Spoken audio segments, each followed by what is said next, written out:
It's the proud tradition of Georgia Southern. 6 national titles in 30 years. The Eagles aiming for number 7 with senior quarterback Jabo Shaw at the helm. While the new kids on the block from Old Dominion attack in a different way with freshman quarterback Taylor Heineke. Both teams have come out swinging in Statesboro.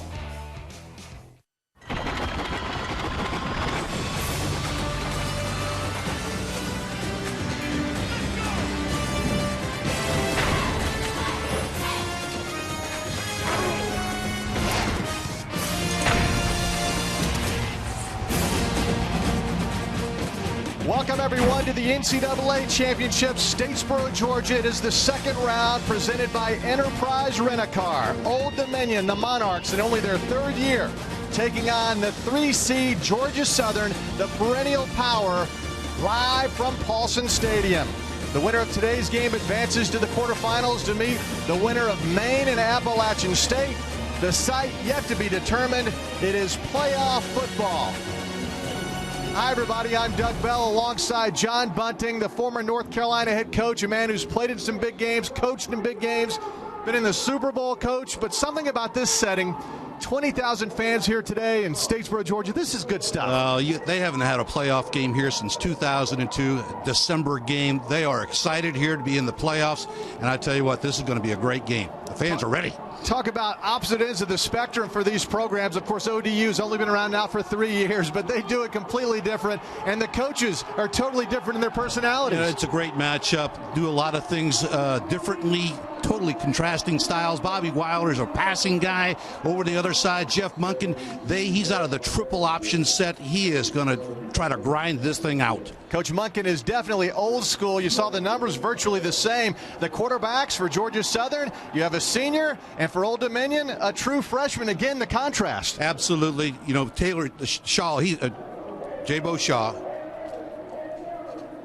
Jabo Shaw hasn't thrown 100 passes, but he's run for 10 touchdowns. He's been running this triple option since he was in high school, being coached by his dad. And over the other side, Taylor Heineke, and this guy's got to manage his offense, make great decisions to win this football game. It is going to be a lot of fun. Both successful, both do it in a different way. And for Old Dominion, they're going to have a player going both ways today. Number 7, Nick Myers. He will be the Iron Man. Something to watch here in Statesboro. Flight of Freedom, the bald eagle here at Georgia Southern. A spectacular occurrence each and every home game. And that just gets the goosebumps even more fired up as Georgia Southern takes on Old Dominion. It is a gorgeous day for football, about 63 degrees. The wind could be a factor. It is blowing significantly into the east end zone.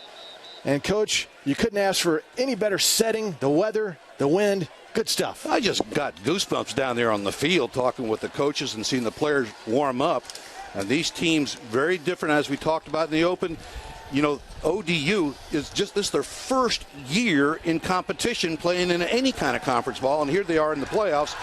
And on the other side, Georgia Southern, I mean, this is a legendary program that Coach Munkin is going throwback back to the Irk Russell days and Paul Johnson, who he coached for before Johnson took the job at Navy.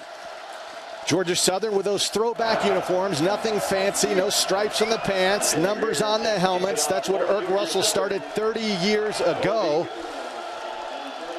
And Georgia Southern won the opening coin toss and deferred to the second half. Coach Munkin, by the way, has won 80% of the coin tosses so far this season. And here's the kick going into the end zone, and ODU will return it. Colby Goodwin finds a gap and gets up past the 30-yard line. So nice field position for this spread offense of Old Dominion. And it's going to go fast. That's what Bobby Wilder said to us pregame, that they're going to try to wear Georgia Southern out if they can. They're going to be on that ball. When the ball snap plays over, they're going right back to the line of scrimmage. Taylor Heineke, true freshman from Atlanta. He's a Georgia guy. Took over this team 6 weeks into the season when the starter Thomas DeMarco went out with a high ankle sprain, and he has been terrific. And they're going to reset that play clock and then get it going. Here's ODU on offense. And these guys will all catch passes. Harper, Evans, Myers goes both ways. Gill, and Pinkard. And on the offensive line, Jeremy Hensley is the stud. The center calls all the signals. David Bourne, 6'8", 340 at left guard. So here we go. 1st and 10 for the Monarchs. Old Dominion, Norfolk, Virginia. We talk about the passing game. They come out with the option on the outside. That's Angus Harper. Georgia Southern's seen that a few times. Yeah, starting with a little option of their own, little speed option. And for Georgia Southern, Gebhart Riley, Brent Russell, the all-conference performer. Quentin Ganther and Justin Lewis, outstanding. And that 4-3 look, Scott Stanley, look for them in the defensive backfield. On 2nd down, that pass goes incomplete. Intended for Antonio Vaughn. Vaughn lost his shoe on that one. It brings up 3rd down. Yeah, Doug, they were trying to run a little tunnel screen, and Darius Eubanks saw it right away and really drove towards the throw, but it was a high throw, but Heineke did not want to get an interception. Eubanks is the player down for Georgia Southern, a junior from Harlem, Georgia. And coaches, you and I watched tape. Eubanks really stood out, number 13, as did number 10, Josh Rowe. Outstanding linebackers, fast, well built. Very, very well coached players as well. Their feet are on the ground. They cover passes well. They fill the run. Eubanks really stood out to me yesterday watching tape here at Georgia Southern. Yeah, he is one of the guys. A lot of responsibility when they play this spread look. Eubanks, Rowe. As you look at the coach now for Old Dominion, that's Jeff Monkey of Georgia Southern. And he was on the staff of Paul Johnson, who now is at Georgia Tech. And Coach Johnson won a couple of national championships here for the Eagles. Coach Monkey came back from Georgia Tech last year, took over as head coach, took him to the 3rd round of the playoffs. And what a grounded guy he is, Coach. I tell you what, just to be around him, he's pretty serious about getting this back to the way it used to be, how it started with Eric Russell, how it was when he was here with Paul Johnson. Very disciplined approach to what they do, taking the offense from what it was as a pro-style offense back to the triple option. And this is a good sign, seeing Eubanks up. For Georgia Southern, again, located in Statesboro, Georgia. We're not too far from Savannah. And the enrollment grows just about 2,000 students each year over the last 5 years. They're close to 20,000 now in enrollment. Remember the Southern Conference, which is one of the top conferences in America in FCS football. And look at that NCAA record, 41-11. Nobody has won more. And they have 6 championships, and that is a great sign. Darius Eubanks comes to the sidelines. They will make sure he is okay before he re-enters the game. But don't underestimate the importance of number 13, an outstanding player at the linebacker position for Georgia Southern. It's now 3rd down and 7. Again, Taylor Heineke, true freshman from Atlanta, runs the show for Bobby Wilder. Crowd making some noise at Paulson Stadium. And that ball deflected. Boy, did they challenge on that play. Played man-to-man coverage, coming down and deflecting the ball. Tight. It was 3-on-3 over there. That's good numbers for ODU.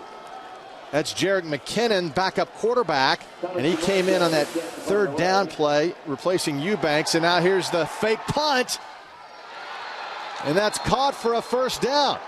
Thomas DeMarco, who was the starter at quarterback, now playing more as his injury is getting better, the high ankle sprain, and the coach told us we'd see the fake punt. You've got to be alert all the time. Here they are in a punt formation, but they run a play, fake action, and complete the sideline pass downfield for the 1st down. They are not afraid to take chances. 1st and 10. Taylor Heineke back at quarterback. And there's the handoff to Angus Harper. Goes over the left side for a nice gain of about 4.5. It was a big concern going into this game is to convert 3rd downs defensively for Georgia Southern. And here was a 4th down that they converted with the fake punt. Big play. Talked to Coach Wilder this week, and he told us he was very open. Hey, look for fake punts from us. And then on the field before the game, coach told us they had 4 fake punt plays in. We saw one of them right there to keep the drive alive. Heineke with all day. Great coverage. You're right. Just a 4-man rush. Just terrific coverage by the defensive backfield and linebackers, Georgia Southern. And Brent Russell, many consider him the best defensive lineman in the country. And he comes up with a sack thanks to that secondary. It's 3rd down and 13. Back to the ground game. Goodwin goes over the right side. And coming up to make another tackle is Jarek McKinnon. You know, ODU has seen some good teams in the Colonial Athletic Association, but this Georgia Southern team really runs. They stretched that perimeter play, that sweep, all the way out to the sideline where 2 defenders were waiting. Now look at this setup. Everybody lined up to the left of the long snapper. That's Rick Lovato, and then DeMarco again. Australian rules football. Yes, he decides to kick. That's an option. And it goes off the side of his foot, and that was not a good kick. He's a pretty good athlete. He is their starting quarterback for the last 3 years, entering this season. And then after a high ankle sprain, he went out and has not been able to regain his job, but he is now back healthy. So they're going to ask him to do a lot of different things today, including punting football. We saw him punting left-footed in pre-game. We said, is he a left-footed? I said, I remember him as a right-footed punter. Good athlete, to say the very least. And again, that last play you saw is an option. He can punt or pass. Here's Jabo Shaw. His brother Connor Shaw is the starting quarterback at South Carolina for Steve Spurrier. And there's the play we will see many times today. Right up the gut, the old B-back. That's Dominic Swope, a freshman from Buford, Georgia. Here's the Georgia Southern offense. Again, interchangeable parts. Swope had that huge game against Alabama, ran for 153 yards.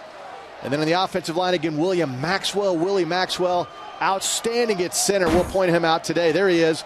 Look at him lean over that football, coach, and he's going to fire out low. 2nd down.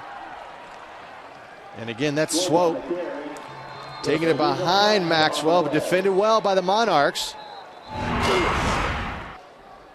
Up front, Ronnie Cameron, all-conference performer for Old Dominion. Linebacking core solid, Wilkins, Williams, and Dar. And in the secondary, a bit banged up. Lewis has a high ankle sprain. We'll give it a go, but we will see Nick Mayers Offside. Today. Defense 96. 5-yard penalty. Repeat 2nd down. Wally Wrighton from the Missouri Valley Conference, our referee. And boy, was he getting an earful from Coach before the game. They were talking about some things. I wouldn't call that a discussion. But, you know, this defense that we just showed is usually a 4-man front, an even front. They are playing an odd man front here against Georgia Southern. 2nd and short, offsides penalty against ODU. Here they come. That's a big play for Robert Brown.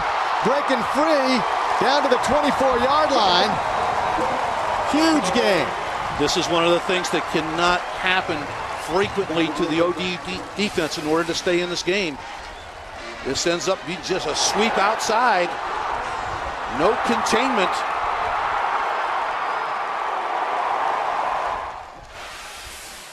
A little misdirection. Robert Brown was the starter last year and had an outstanding year as they made it to the 3rd round of the playoffs. Got banged up this season, and Swope came in and has been outstanding. But you saw Brown now getting healthy again. Had a good time, to say the least, and there it is. The B-back or the fullback, Swope, just right up the gut, Coach. Yeah, they're going to take this ball in that A gap. That is the gap to either side of that center and try to pound with that B-back. The job between William Maxwell and the nose tackle, Chris Burnett, is going to be interesting to watch all day long. Again, Georgia Southern, 302 rushing yards against the University of Alabama, their final regular season game 3 weeks ago. And nobody has done that against the Crimson Tide. Robert Brown again, putting his head down, getting down to the 7-yard line. Same play as before, just the opposite side.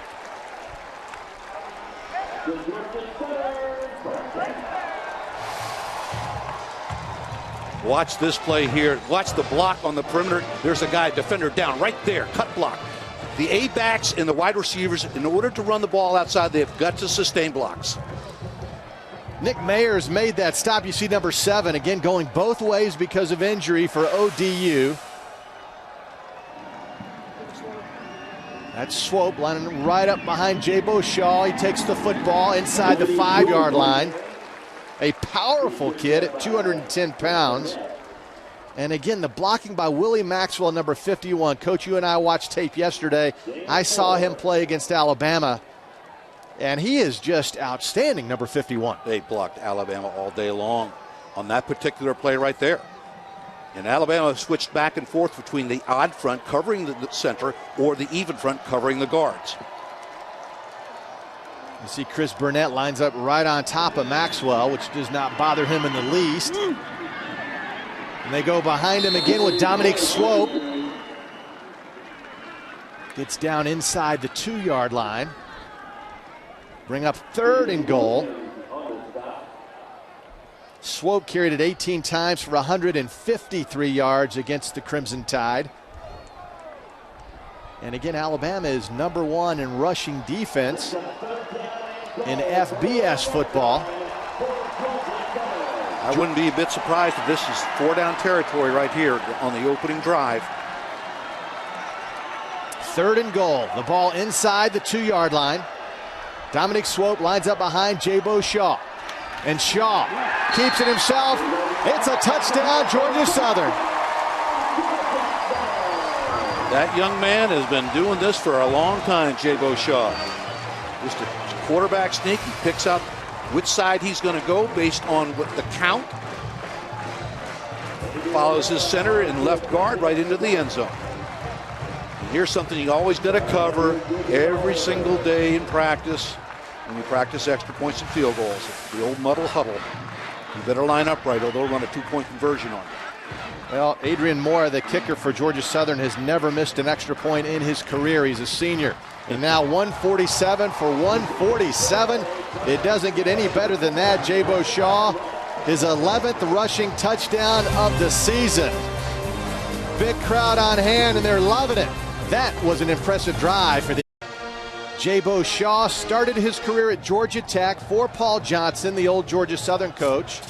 Transferred when Jeff Monken took the job, and what a terrific job he has done running this offense. The triple option attack is back, Coach Bunting, and that was impressive, that drive. It really was.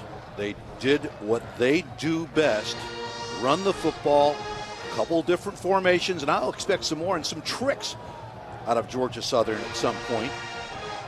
But right now, it's very important for ODU to answer here. I mean, they pulled a trick or two out of their sleeve on the opening drive. Weren't able to convert. I was really impressed with Georgia Southern's defense, the man-to-man coverage that they were playing.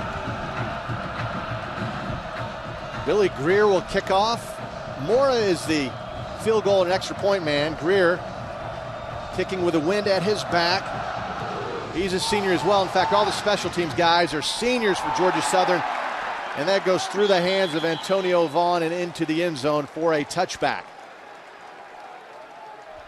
So Old Dominion will start their second drive from the 20. And Coach Bunting, let's talk keys for Coach Wilder and ODU. Well, ODU really needs to protect the ball and the quarterback. And when they get down in that red zone, they got to score touchdowns. They got to score touchdowns rather than kick field goals. Defensively, we already saw what they must not do. They got to get the ball back on defense, either through a punt, downs, turnovers, or limit them to a field goal. That's how they win the football game. Limit it to field goals or get them on downs. The true freshman, Taylor Heineke, getting his guys set. Center calling out the signals. Wide open first down. Big play for ODU. On the receiving end was Prentice Gill. Prentice Gill is their senior receiver. We got a deep dig route coming in behind a receiver breaking out of the sideline. In zone defense, the linebacker clamped down. Heineke quickly to the other side. And it goes to Antonio Vaughn. That picks up 9 yards. So just like that, they're close to the 50-yard line. Folks, these ODU folks are going to be in 4 wide receivers most of this game. They're either going to be lined up 2 on one side, 2 on the other, or 3-by-1s where they have different combination routes to run based on that formation. Second down, about 1.5 yards. Here's the double reverse. It's going to be a first down. Little miscommunique on the handoff there, but it still worked for Antonio Vaughn. A little trick there. Double reverse, you could call it. So just a really simple one reverse there with Antonio Vaughn. He is a talented wide receiver for ODU. He's caught a lot of balls. Again, Heineke is extremely accurate, more than 70% completion percentage. And there's another one. In fact, that's 3 in a row on this drive. That's Nick Mayers, who's going both ways. We saw him make a tackle earlier, and now there's his first grab of the day. On the ball, here they go. They're going to try to wear this front 4 out. 2nd and 5. That 43 look for Georgia Southern. 4 down linemen. You got your 3 linebackers. Good to see Darius Eubanks back in the game. Heineke keeps it himself. Doug, that's what he does so well. He sees the coverage take place and has no place to go with the ball, and he doesn't hesitate to take the ball down and go get a first down or get positive yards. He has a great clock in his head. He takes very few sacks, along with only throwing 1 interception in 7 games started. Now those numbers are just off the charts. 20 touchdown passes, 1 pick. Unheard of. The middle of the field is wide open for Antonio Vaughn. Now he breaks it to the outside. A nice move down to the 2-yard line. Lavelle Westbrooks kept him from scoring a touchdown. You talking about a runner that has eyes in the back of his head and the side of his head. He had great feel there, great eyes, great vision. And you saw the quarterback, Taylor Heineke, accidentally throw a block on that play. Now to the outside. Is he going to get into the end zone? Yes, he does. Touchdown, Angus Harper. His 10th rushing touchdown of the season, and just like that, the Monarchs answer in a big way. This is just the outside zone play, all blocked up well up front. Great block on the perimeter out there by Gill, I believe. Holding that block, sustaining that block for a long time to allow Harper to score. Jared Brown on for the extra point. And we're all tied up in Statesboro. The Monarchs showing pass and the ability to run against these Eagles. They march 80 yards. Oh, wow. Freedom. Not happy with that last drive from ODU. We're all tied up here in Statesboro, Georgia. Doug Bell alongside John Bunting. The winner advances to the quarterfinals. What a beautiful, beautiful bald eagle. Keys for Georgia Southern, coach. You talked to Jeff. What did he have to say? Well, once again, this is for them to win this ball game. They got to keep the ball, limit the ODU possessions. That's what great triple option teams do. Limit the possessions of the opposition. And on defense, they're going to be getting the ball thrown on them all day. It doesn't matter. They're going to catch something. They got to tackle that catch. And most importantly, when it's 3rd and 5 plus, they got to convert those 3rd downs and get off the field and give the ball back to the offense.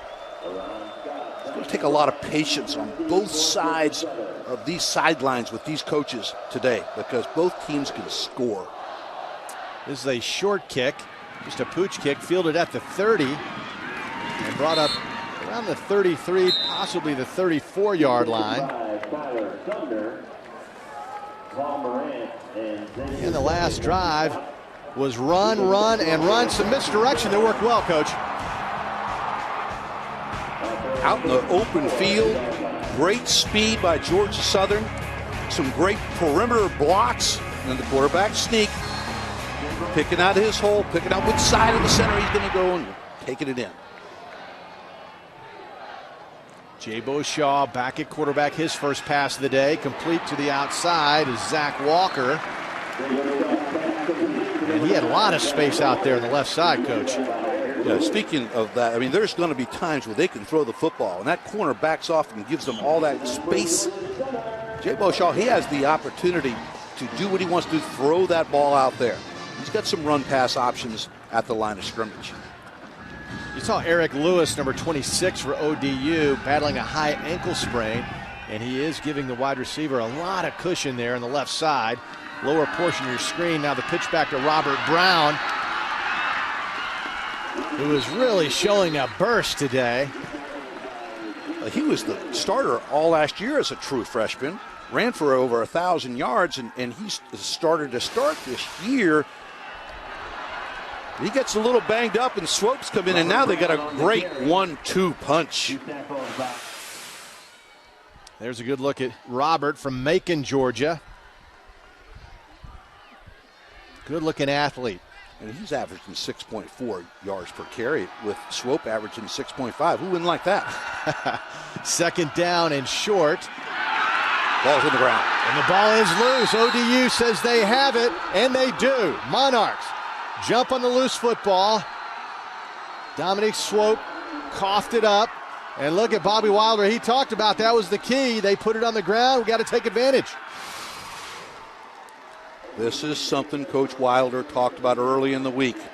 31 fumbles, but most of them were recovered by Georgia Southern. And that's one of the keys to victory today for ODU, is to come up with some turnovers. Paul Morant on the recovery for Old Dominion. And the Monarchs back on offense. Again, Taylor Heineke changing that play. This is the green tempo. They have two tempos, green and yellow, and green is just warp speed. Go, go. And that was in and out of the hands of Larry Pinkard.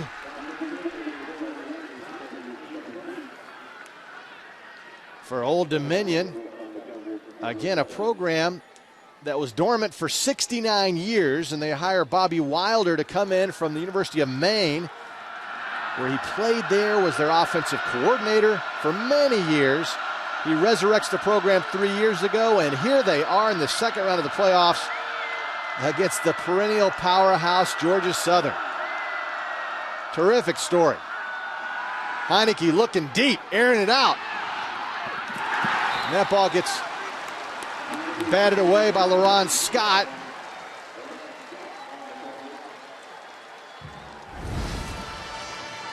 There's the season recap. 10-2 after the win last week in the opening round of the playoffs. 6-2 in the Colonial Athletic Association. Ronnie Cameron, the defensive player in the year in the league. They're on a 5-game winning streak, and last week, what a scene there as they took on Norfolk State. The two schools separated by 4 miles. Didn't have enough seats for all the folks that wanted to go see it. Third down, they tried the draw play with Angus Harper, and he goes nowhere. Coach Wilder told us before that they could have sold 50,000 tickets to that game. Big number 96, Blake Riley and Brent Russell. And now there's that unusual punt formation. Looking to the sideline, they got a plan.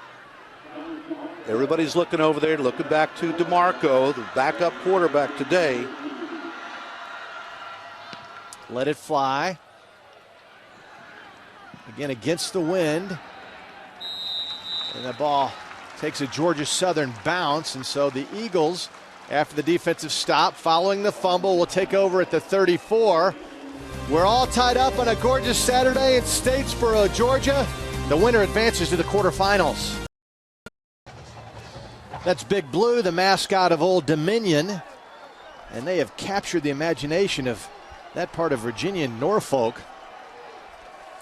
That is a terrific state for football coaches. You know, used to recruit in there. That Tidewater area is very special. Jabo Shaw, and there's another one on the ground. Georgia Southern pounced on it, I do believe, and yes, that's 2 fumbles now. One goes to Old Dominion, and that one they got back. Dominic Swope jumped on it. Force this ball to the perimeter, and this is where some accidents might happen.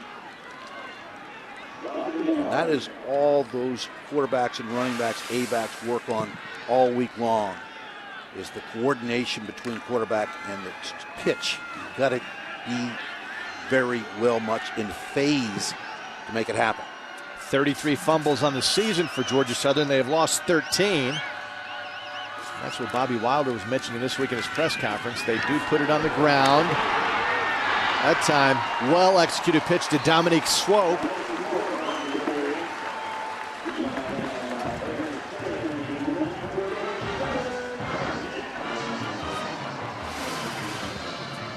You're going to see out here after the pitch another great block right there on the perimeter by the wide receiver.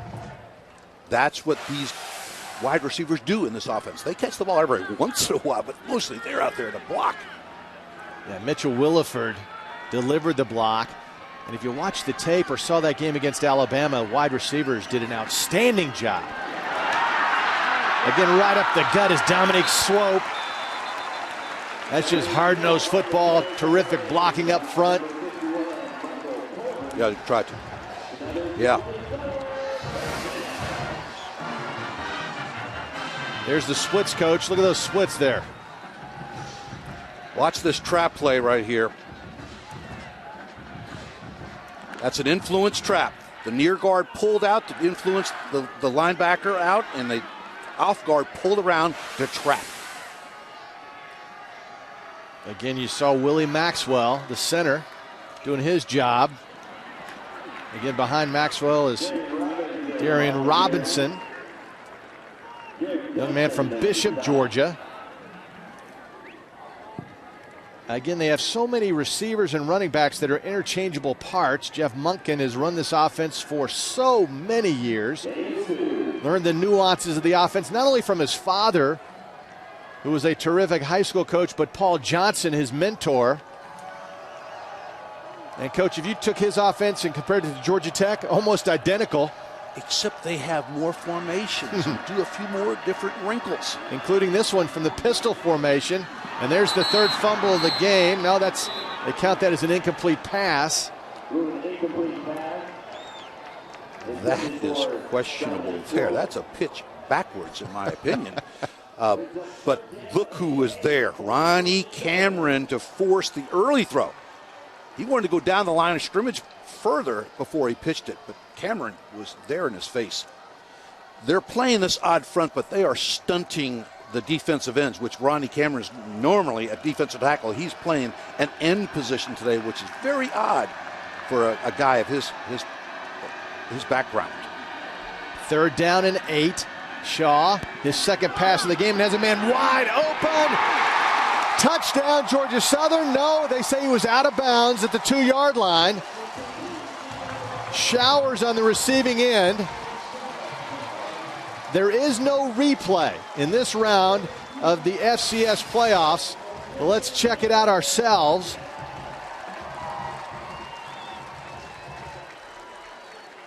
Oh, that was a touchdown. It's a touchdown. That was a missed call by the line judge. But Coach Monken taking a page out of Paul Johnson's book this year. They're throwing the ball deep.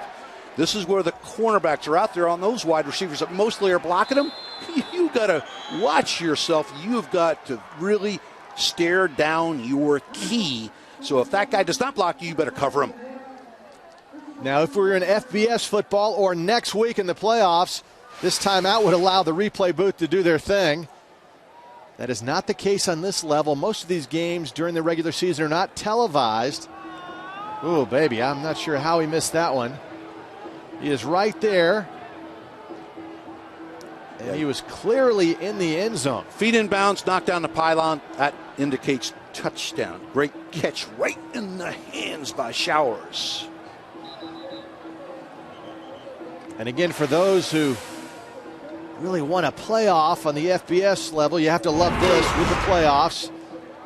Here's the other half of the bracket. Stony Brook, Sam Houston State, New Hampshire, Montana State, Wofford, who's in the Southern Conference along with Georgia Southern, against UNI, Central Arkansas, and Montana. Again, the winners advance. All the games next week in the quarterfinals will be on the ESPN family of networks. Times and locations to be determined. Vaulting in the end zone, Dominique Swope. Boy, Swope is so good at that B-back position, Coach. It was like a trampoline. He just vaulted into the end zone. The one thing you can't do is afford too many big plays. On the first touchdown, there was a long run of over 25 yards. And on this drive, they have a long pass. Got to limit the big plays in order to hang in there with Georgia Southern. Adrian Mora. Very unusual. The long snapper, Carter Jones, the holder, Charlie Edwards, and Mora, the kicker, are all seniors, have all been working together for 4 years. Very adept at what they do. They all are very good friends, very close friends, these specialists. Talking with Carter Jones before the game. He's the superstitious one of all night. I asked him, I said, hey, what are you superstitious about? He goes, everything. Everything. I do everything the same. He's a free-spirited guy. He told me he loves the Allman Brothers from Macon, Georgia. So do I. Yeah, and there's Swope. 7 plays, 66 yards. You know, it's funny, Carter Jones loves those Allman Brothers, and you, back when you were in your Philadelphia Eagles heyday, had a chance to introduce the Allman Brothers, right? We won the NFC Championship game in January of 1981, and the following day at the Spectrum in Philadelphia, I introduced the Allman Brothers in front of 17,000 people. And wasn't as nervous I was for this game, though, I'll tell you that.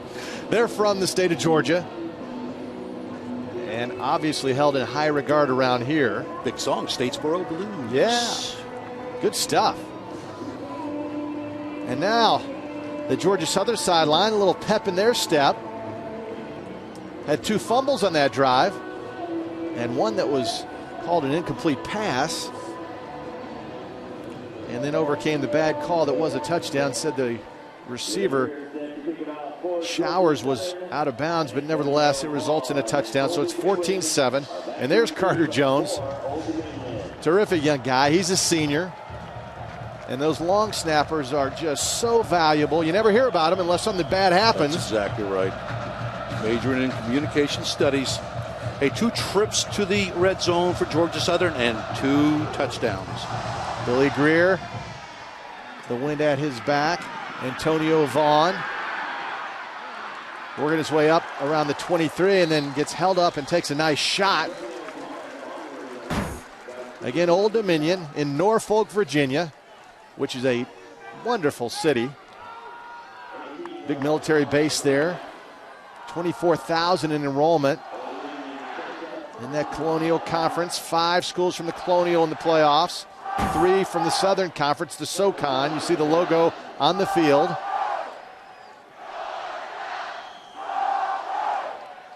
Three by one formation here. It's empty. Heineke. That's DeMarco, and their quarterback. He takes it for a first down, and Heineke was out there at wide receiver in the slot. Exactly. Coach told us that he would put them on the field at the same time. This is an empty backfield. Now DeMarco's down. Watch the run here. Fake the handoff. Runs the boot. Keeps it, the keeper. But he has had a severe right ankle sprain. And I don't know if this is the injury at this point right now. Yeah, his ankle is heavily taped, and he also wears a brace on that right ankle. Not sure if that's the problem or he just perhaps lost his breath. Appears to be okay. He's a tough customer. He's a senior from California, Palm Desert, College of the Desert. They've got a lot of JUCO players in this program to begin 3 years ago, and now they're evening it out with freshmen. First and 10 after the run of 12 yards. And again to the ground. Big hole on the left side. Colby Goodwin works his way up close to a first down, and he gets it. That's a 10-yard gain. Now, don't get us wrong. The ODU can run the football as well. And they can block, too. These receivers are tough. Look at this blocker here. Reed Evans, redshirt junior, sustained that block to get that first down. 29 seconds to play in the first quarter. Already 7 first downs for the Monarchs. This is where they need to move and score.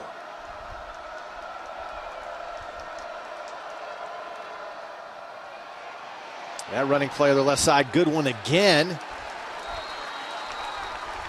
Gets back to the line of scrimmage, maybe. And that should be the final play of this first quarter. That has been full of offense. That's Roderick Tinsley, a senior who has had a fine career at Georgia Southern, getting in there for the stop. And that is the end of the first quarter in Statesboro, Georgia. Monarchs are holding their own, although Georgia Southern, they are running it right down the gut. Freedom reigns in Statesboro, Georgia. Second quarter in Statesboro, Georgia, home of Georgia Southern. The Eagles lead 14-7, but Old Dominion is now driving again. Doug Bell along with John Bunting. We expected a lot of offense, Coach. And we're getting it. And just the way they do it best. The triple option, very effective. And, of course, ODU can throw the ball, but now they're running the football effectively. Yeah, they are a good offensive unit, and they do it a different way from Georgia Southern. Here's Heineke, the true freshman, showing off those quick feet and great instincts. Heineke, true freshman, Coach. He's amazing. For a young guy, the great decisions that he makes, and he does not throw interceptions, and he can run the football. When he feels things breaking down or he sees receivers that are covered, takes off, gets first down. Coach, you need to get more excited. You're not having fun, are you? I love it. Absolutely love game day. And you used to coach Division III, and you said that might have been the best time you ever had That's coaching. The most fun I ever had coaching was coaching D3 at Glassboro State, now Rowan University. Heineke over the middle. That's another big play. That's inside the 10 and out of bounds around the 7. I tell you, Colby Goodwin is an offensive weapon coming out of the backfield. And he just swung right over the middle. We watched some tape yesterday. We saw some of these man-to-man coverages that Georgia Southern would try to employ against the wide receivers, and they would get some individual routes run on the middle linebacker, and that's what happened right there. Colby Goodwin beating the middle linebacker, Josh Rowe. First and 10. And again over the left side. And that's Goodwin again. Sophomore from Hampton, Virginia, and that is a hotbed for high school football. If you look at the rosters from Virginia and Virginia Tech, ODU, so many players coming out of that Hampton area. The 757 area code.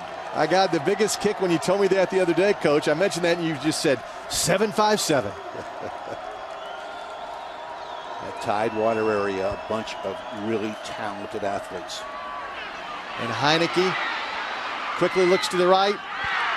In and out of the hands of his intended receiver, Reed Evans. Another good throw. LaRon Scott on the coverage for the Eagles. He breaks out here, stays in the pattern. Heineke puts it on his hands. He's got to catch that ball. Here's a big, big play for Georgia Southern on 3rd and 3. 3rd and goal to go. 14-7 Georgia Southern. Monarchs try to tie it up. Here comes the blitz. Heineke has all day. Has his man. Touchdown, Old Dominion. Credit the quarterback who scanned the field, and he found Reed Evans. Did a nice job picking up that blitz, Coach. There's really two things here. The great block by Goodwin to pick up the blitzing corner, but then the safety that came over the top, Heineke is able to escape, buy some time, and Evans finds a way to get open and get the touch. And the extra point is good. And again, we are all tied up in Statesboro. Look at Bobby Wilder. Look at that smile. When you talk to the coach, he just has a perpetual smile on his face. Again, Heineke finds Evans. We're tied. We're all tied up in Statesboro 14-14. Remember, the 2011 NCAA Division I Football Championship continues next weekend with the quarterfinals, December the 10th. All 4 games will be shown on the ESPN networks. And for more information, go to NCAA.com, the official online home for all 89 NCAA championships. That's the grassy burn in the scoreboard end zone here at Paulson Stadium. And after this football season, they will break ground on a new football complex in the end zone. They're so excited about that. LaRon Scott, Georgia Southern, dangerous return man, gets it up to the 27, averaging 33 yards a return. Return one for a touchdown against Alabama. Yeah, a 95-yarder and a great cornerback. He's getting a lot of look from the NFL. And Bobby Wilder told us we're not going to kick it to that guy, but he's trying to directional kick it into the corner away from him and force him to bring it back across the field where more players have a chance to put him on the ground. So Jay Beauchamp in the Eagles triple option. Back in the attack, Dominique Swope, the B-back right behind him, and there's the pitch. Robert Brown. Boy, is he fast or what? What a burst and power. Down to the 44, and the big crowd on their feet at Paulson Stadium. I tell you, Brown looks healthy to me, Coach. It's one of the base plays in this offense. It's not only to run the B-back, but to run the toss sweep. You had the wide receiver, you had the A-back in motion to lead the charge on the perimeter for Brown. And now we're back to Swope. Pretty good 1-2 combination with those guys. And Swope is so quick. He lines up right on the tail of Jay Beauchamp and lines up in a three-point stance, almost like a defensive lineman with that right hand in position. And man, he is quick taking that handoff. So he can hit those quick hitting in the A gaps. They call that the midline. What you want to force them to do is force the ball outside into the B gaps so a linebacker can scrape and make a tackle. But once again, we got that matchup up front between Maxwell, the center, and Chris Burnett, the nose tackle, number 90. Second down and 6. Shaw keeps it himself. First down, Georgia Southern. And Jay Beauchamp, now his dad, very successful high school coach in Flowery Branch, Georgia. And he's been running this offense, they told us the other day, probably since he was 6 or 7 years old when he first started playing. And that's what his dad taught him to play. And that's all he's done his whole career. That's what coaches do. And he is good at it. Once again, he's not thrown for 100 passes coming into this game, but he manages this offense extremely well. 145 rushing yards for Georgia Southern. This will be his third pass. He's 2 for 2 and make it 3 for 3. That's Jonathan Bryan on the receiving end. Now, he plays some at Georgia Tech, true freshman now. They had some high hopes for him, but he wanted to be the starter and he wanted to get an opportunity to play this offense. And he came over here with Coach Munkin when Coach Munkin took over last year. In fact, Jay Beauchamp, as a true freshman at Georgia Tech, had to play against Duke, and he threw for the Georgia Tech freshman record, over 230 yards through the air. He's capable. He is capable. Again, Swope. That time defended well. See big number 97, Edmund McClam, South Carolina senior. Lewisburg Junior College transfer. And he is big, 6'6", 280 pounds. He's blocked some kicks for ODU, but they're going to be doing a lot of scheming on that perimeter with those defensive ends and outside linebackers to try to change the look for Georgia Southern in their blocking schemes. Third down and 3. Very tight formation here. pitch back. It's another first down. As Darian Robinson still going. That's just hard-nosed running down a hill. And finally they wrestle him to the ground. Look, he's fired up. You got this tight formation and see the outside wide receiver, Williford, make the crackback block, and then the tackle and guard pull around on the sweep to make a big first down. And once again, knocking on the door in the red zone. They're 2 for 2, touchdown so far. Again, this offense wears you down. By the late third, fourth quarter, the defense is usually gassed. Flag down, first flag we've had today on the carry by Swope. That will probably mean hold or possibly a chop block. Umpire threw that flag in. Again, Wally Wrighton from the Missouri Valley Conference. Personal foul, chop block, 76 offense. 15-yard penalty, repeat first down. You can't be engaged right here and then go at his knees right there.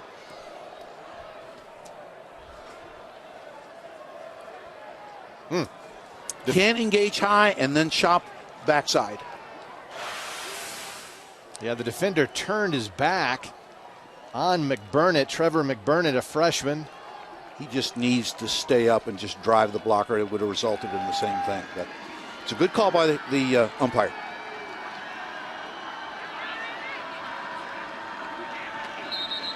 And another penalty flag. That could be a procedure penalty.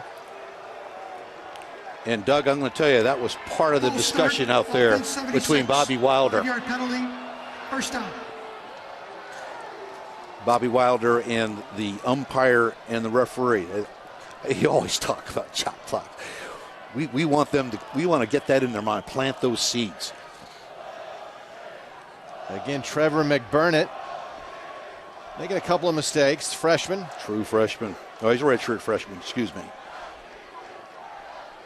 285-pounder at right guard. Their offensive linemen are not big guys. They do not have any 300-pounders.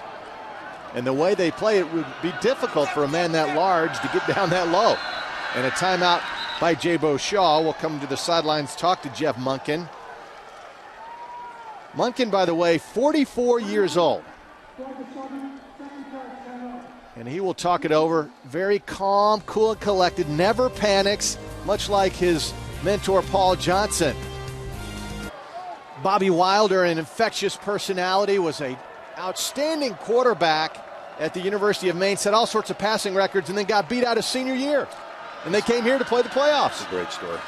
Mike Buck beat him out. Jabo Shaw is now 4 for 4. Another completed pass. This time to Jonathan Bryant again. That's a great call and execution on 1st and 29 on the 29-yard line.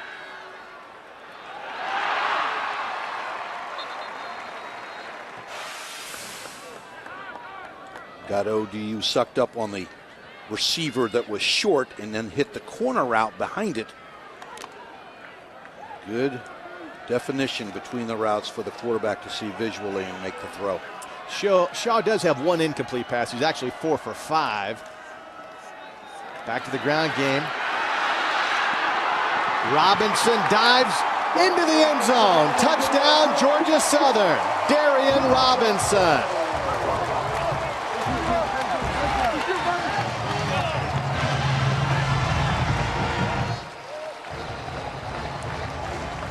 Well, 1st and 29, and watch this right here on the counter play.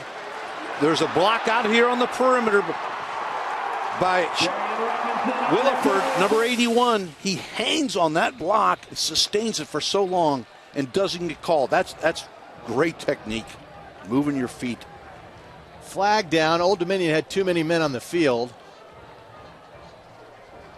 Illegal participation will be the call, I do believe. Illegal substitution. Player on the defense went across the end line.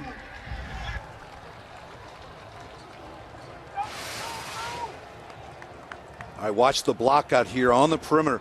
Just cat and mouse, staying with it. Allows Swope to get into the end zone.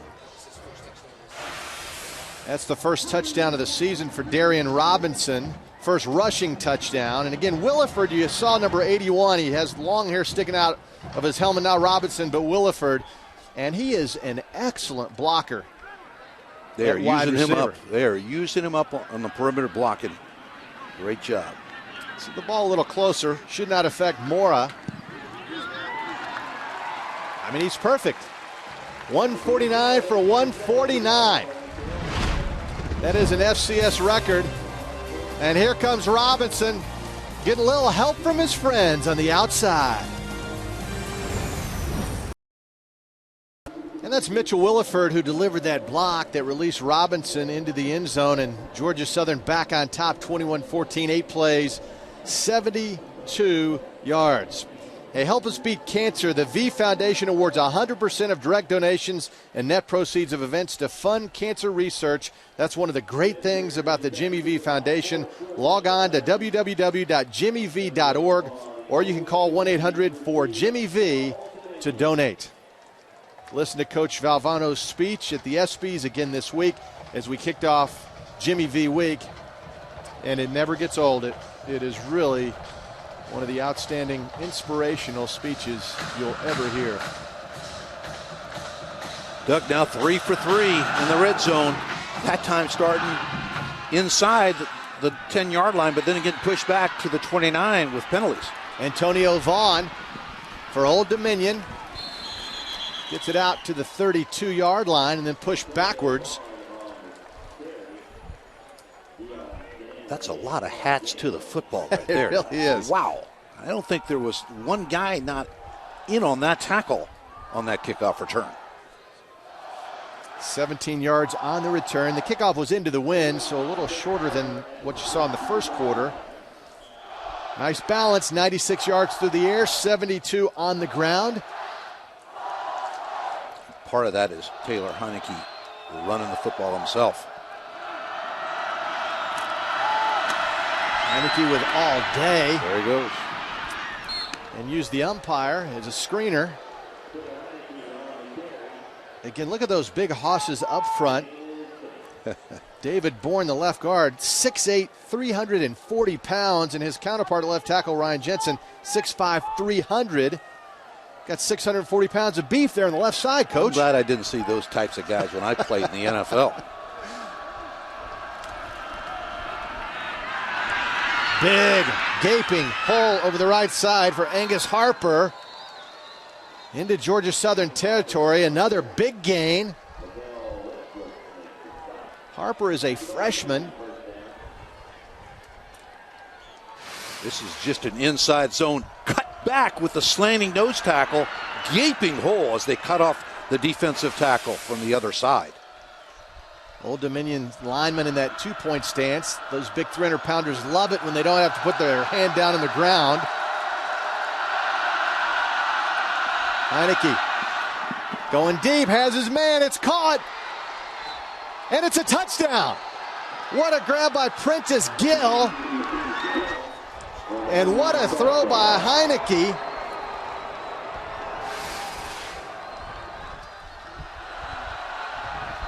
Watch Prentice Gill push off with his left hand to slow down the defender. Hudson Presume. Hey, if you can get away with it, that's a touchdown.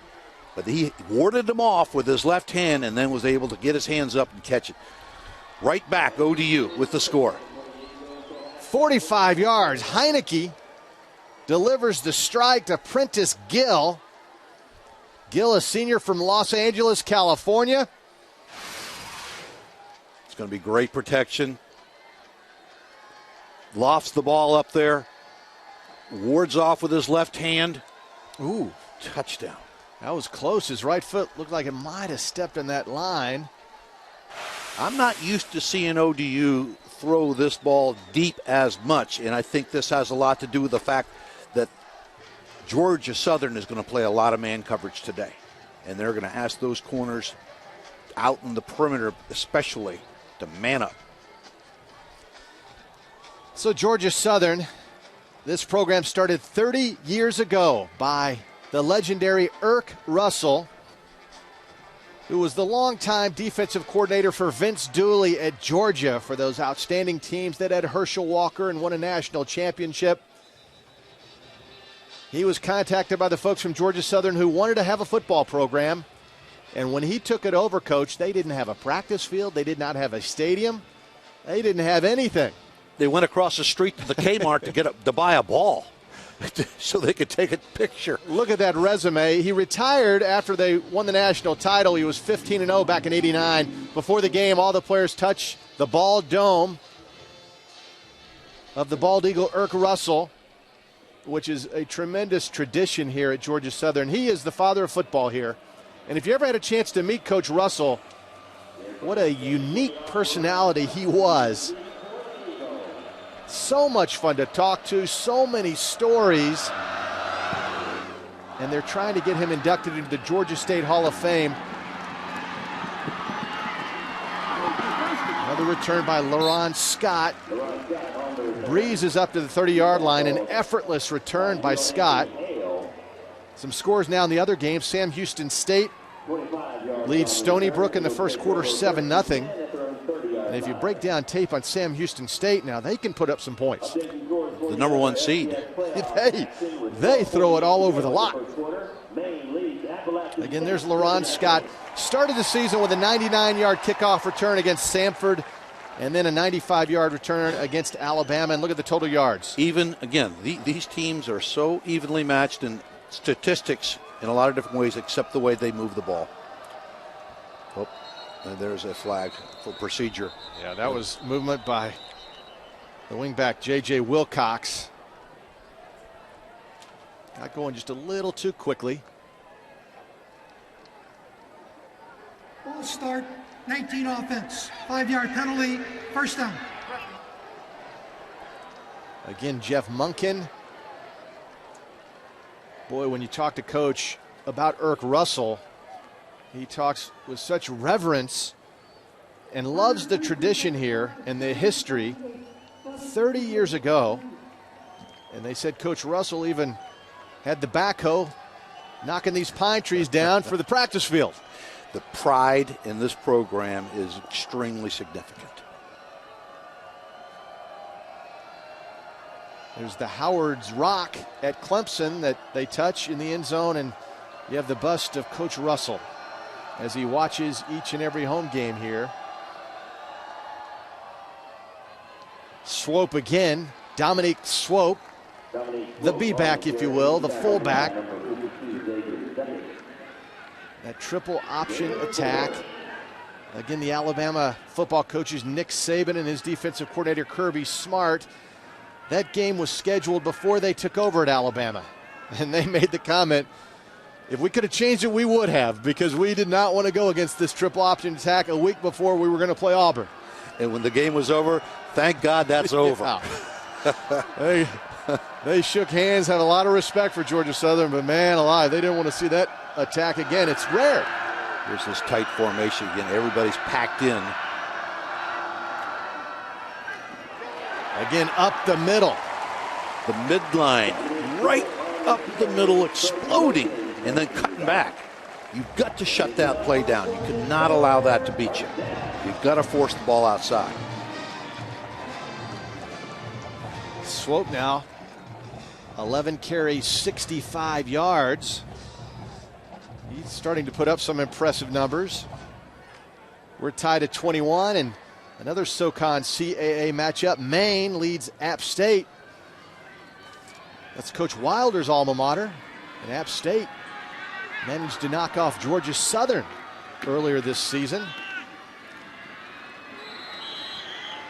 Again, Swope. Again, when you talk about the Colonial Athletic Association and the Southern Conference, they are the two powerhouse leagues in FCS football. In fact, they both claim they're the best, Coach. Whether you're in the Southern Conference or Colonial, hey, we're the best. No, we're the best. That's the great debate. Big Sky with Montana and that crew, not bad. At Southland, I did Central Arkansas last week for ESPN. I had a ball out there watching those guys play, and of course that's where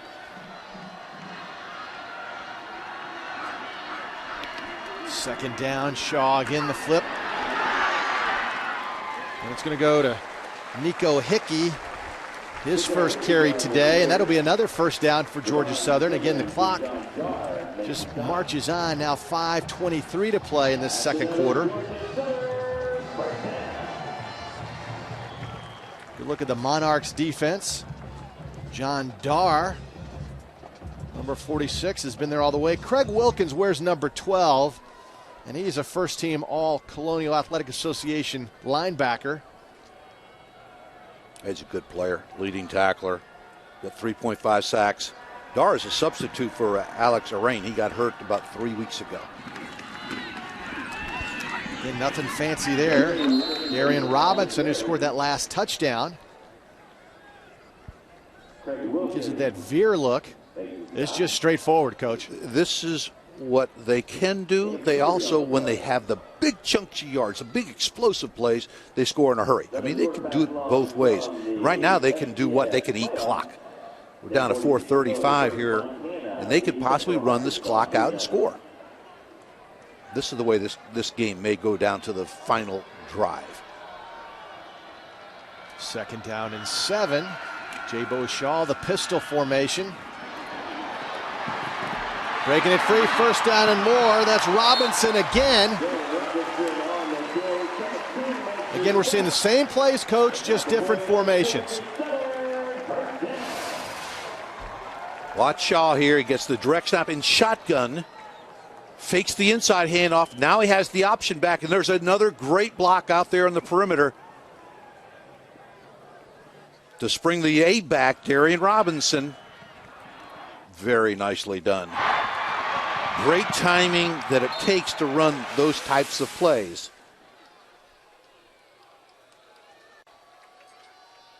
Again, just eating up yards on the ground, Georgia Southern. That's Swope over the left side.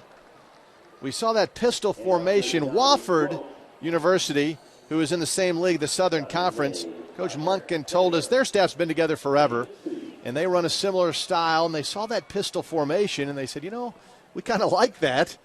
And so they implemented that into their offensive scheme this season. And again, he said it's the same stuff. It's just a different look. It's been around for a long time. You can throw, but it's that split back veer option. Gives you another way to run their offense. And a big split there, the A gap on the right side. Well, that time defended very well. Big number 96, Ronnie Cameron, Defensive Player of the Year in the Colonial. He's quick, he's big, and he read that one. Here's Cameron.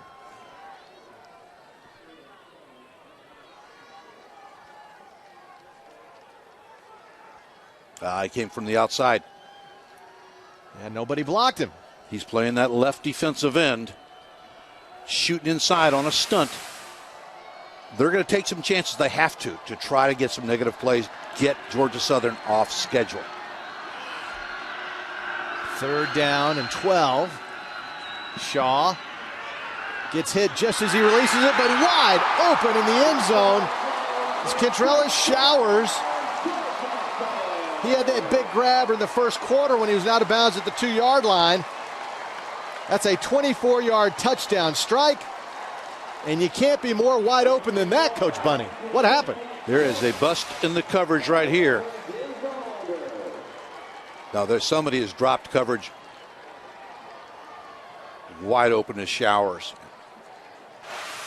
Now they're going to try to flirt with some zone coverages, but mostly they're playing man-to-man out there on the wideouts. And the extra point is again good. Adrian Mora. If you just joined us, he's never missed an extra point in his career. Now 150 in a row. Jabo Shaw having a heck of a day. Now 5 for 6, 91 yards, and a touchdown.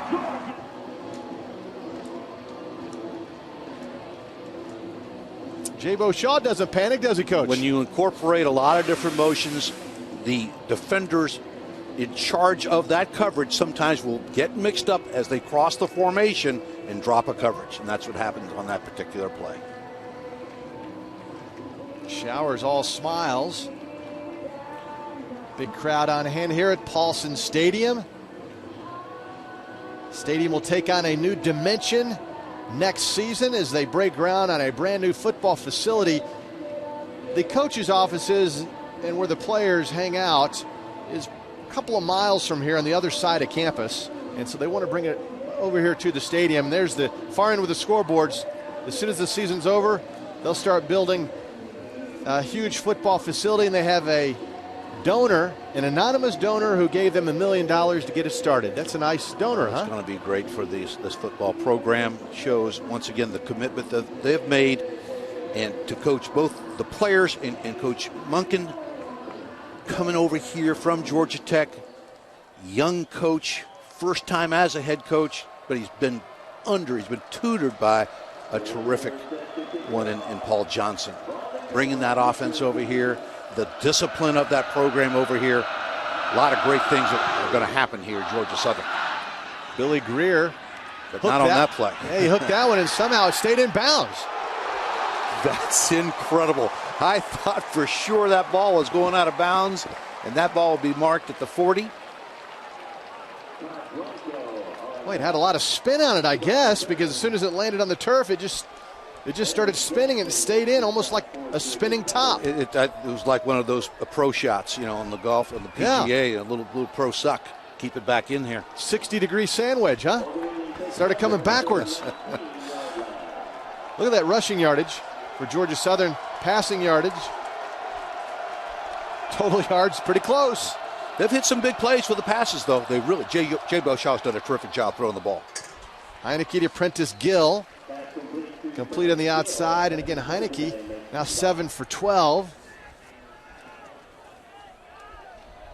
And I'm impressed. Now, Heineke is a terrific player. 21 touchdowns, only 1 interception now in the year. But that offensive line coach giving him all day. They really block well. They'll change protections. Oh, there's one. Just when you say it. That one. They missed him that time. Brent Russell came in there unabated, number 66. He is, just think about this. The defensive player of the year. Uh-oh, what do we got going here? Roughing the quarterback? I think that's what they called. No, they did not call that. Maybe they were calling for a intentional grounding there. But what I was going to say is, you got the defensive player in the year in the CAA is Ronnie Cameron. You got the defensive player in the Southern Conference is that man right there, Brett Russell, number 66. Both crowds now getting into it, getting vocal. First down on the outside to Reed Evans. Move the chains. Don't give the ball back with 1:40. That was an important third down for ODU right there. They're a touchdown down. They don't want to give that ball back. They want to keep the ball and control the tempo themselves. Montana from Missoula leads Central Arkansas in the first quarter. They can throw the ball around there. That Central Arkansas group, I saw them last week. There he goes. Minute and a half to play. Heineke just throws it out of bounds. Covered well by Georgia Southern. This quarterback, Taylor Heineke, I believe is totally, he's got eyes in the back of his head, or has this clock in his head. He feels pressure coming. He sees receivers covered, and he gets rid of the ball instead of taking a hit and a sack. Very talented. Second down and 10. Paulson Stadium as loud as it's been all day. Heineke. Another first down to Reed Evans. Heineke's numbers, 22 touchdown passes, only 1 interception. Took over the job the 6th game of the season. That's mind-boggling numbers for any quarterback on any level.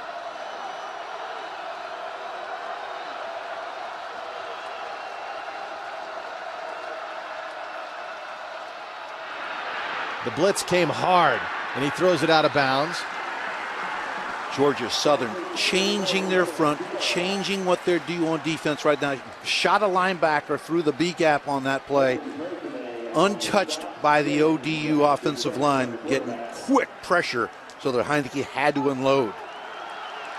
It's a dangerous throw, but he's smart enough to throw it out of bounds.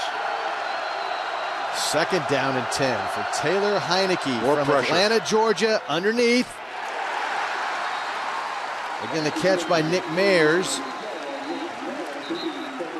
Goes down quickly. Shows you the talent that they have on this defensive front, this particular player, Brent Russell. This is an all-out blitz, folks. They're coming. But look who drops back and makes the play on the tunnel screen. That is Brett Russell, number 66, Defensive Player of the Year in the Southern Conference. Yeah, we saw that watching tape, Coach. His motor never stops, does it? Never stops, and he makes a lot of plays like that where he'll drop off. Instead of rushing the passer, he'll read the play and then drop off. That's a called play to have him hit and occupy an offensive lineman while the others are pressuring and rushing. And if they throw a tunnel screen, which is a great call against that, he's going to make an open field tackle, which he did on a wide receiver. That's good stuff. Yeah, that is good. And he's getting revved up, wants the crowd to get louder. Now, he was a wrestler in high school, is that correct? He was. And we see a lot of that as we watch tape. It's hand-to-hand combat with him. Yes. You think he was pretty much fun to watch wrestle? I wouldn't want to get in the ring with that guy. Yeah, you can't put your hands on him. He will not allow it. It's like a boxer. And he's relentless. And he's still getting the crowd fired up. Here comes the blitz. And going down, busting through is Josh Rowe. Ball comes loose. There's a beanbag out right now. They're calling it a fumble. Russell has the football. The officials huddled up. 10, offense. Or defense, offside. So they called Josh Rowe for jumping the gun. I thought that would be the call here, but the flag didn't seem to come out that fast. But that was close. Clearly Josh Rowe was across the line of scrimmage. You can't time it up that good. That's coming from a guy who played linebacker. So you don't believe you can do that, huh? Not that well. It's nice to be in that A gap, though. That closest to the center, watching that ball and take off, and they're trying again. Third down. 30 seconds to play before halftime. First down and more. It's a foot race. And it's a touchdown. That's the danger of the pressure. Antonio Vaughn. So you beat the first tackler, everybody else has disappeared. If it's a zero blitz, there's no safety in the middle of the field to make the touchdown-saving tackle. Heineke finds Vaughn. And it was off to the races. And he is a strong receiver, hard to bring down. Extra point, ties it up. 28 apiece here in a Rock'em Sock'em offensive explosion. First half in Statesboro. 26 seconds to go. What an offensive half we have had. And Coach, you're a defensive guy. You gotta love this. Once again, the two contrasting offenses. There is nobody in the middle of the field, so when he beats the first tackler, he's off. He's gone. The offside corner could not come off his coverage and make a play. That is being LeBron Scott. He could not get over there. He was all the way on the other side of the field. That's how much speed he has to get there and try to get the ball out. You know, we watched tape yesterday of Georgia Southern's game against Elon College, and they run a wide-open offense here in the Southern Conference, and we were commenting that the two safeties were so deep, almost like cover two. Didn't see it there. No. They sucked them in. They had the pressure, so the safeties were assigned receivers to cover. So that's what they call a zero coverage, where there is no safety back in the middle of the field or in a two-deep look. So they are all up in coverage, covering the receivers as the linebackers pressure. Hate to see that coverage with less than 30 seconds to go. You got to, as a defender, take away the inside first. You've got to force the ball to the outside. The harder, longer throw. You can't give him the inside break. And Bobby Wilder, all smiles. It's kind of what we imagined this would be, a shootout with the two styles of offenses and philosophies. Again, the short pooch kick, and Georgia Southern will have good field position. Up close to the 40-yard line with 19 seconds remaining. And if you just joined us here on ESPN3, you see the score. It has been a wild one. Georgia Southern, the number 3 seed, had a 14-7 lead after the first quarter. Old Dominion, not to be denied, their true freshman quarterback Taylor Heineke has thrown for now 3 touchdown passes through the air. And look at Georgia Southern on the ground, racking up huge numbers. Again, Swope up the middle. That'll be the last play of the half. There'll be a timeout called. Old Dominion uses one of their timeouts.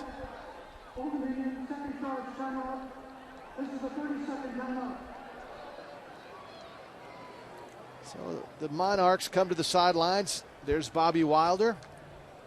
I guess this is a timeout call to say, hey, listen, let's get out of the half. We've got 13 seconds left. I can't understand exactly what else he would want to do in a timeout situation now. They're the brackets, coach. Stony Brook, Sam Houston State, New Hampshire, Montana State. That's the other side of the bracket. Wofford, again, a Southern Conference opponent of Georgia Southern. And last year, in fact, I remember calling the game. Georgia Southern went to Wofford and won that game. And here's our side of the bracket. The winner of this game will play the winner of Maine and Appalachian State. Site yet to be determined. We do know if Georgia Southern wins, they would host next week in the quarterfinals. If Old Dominion wins, we don't know. Right now, we don't know who's going to win this ball game. It's just been exciting to be part of.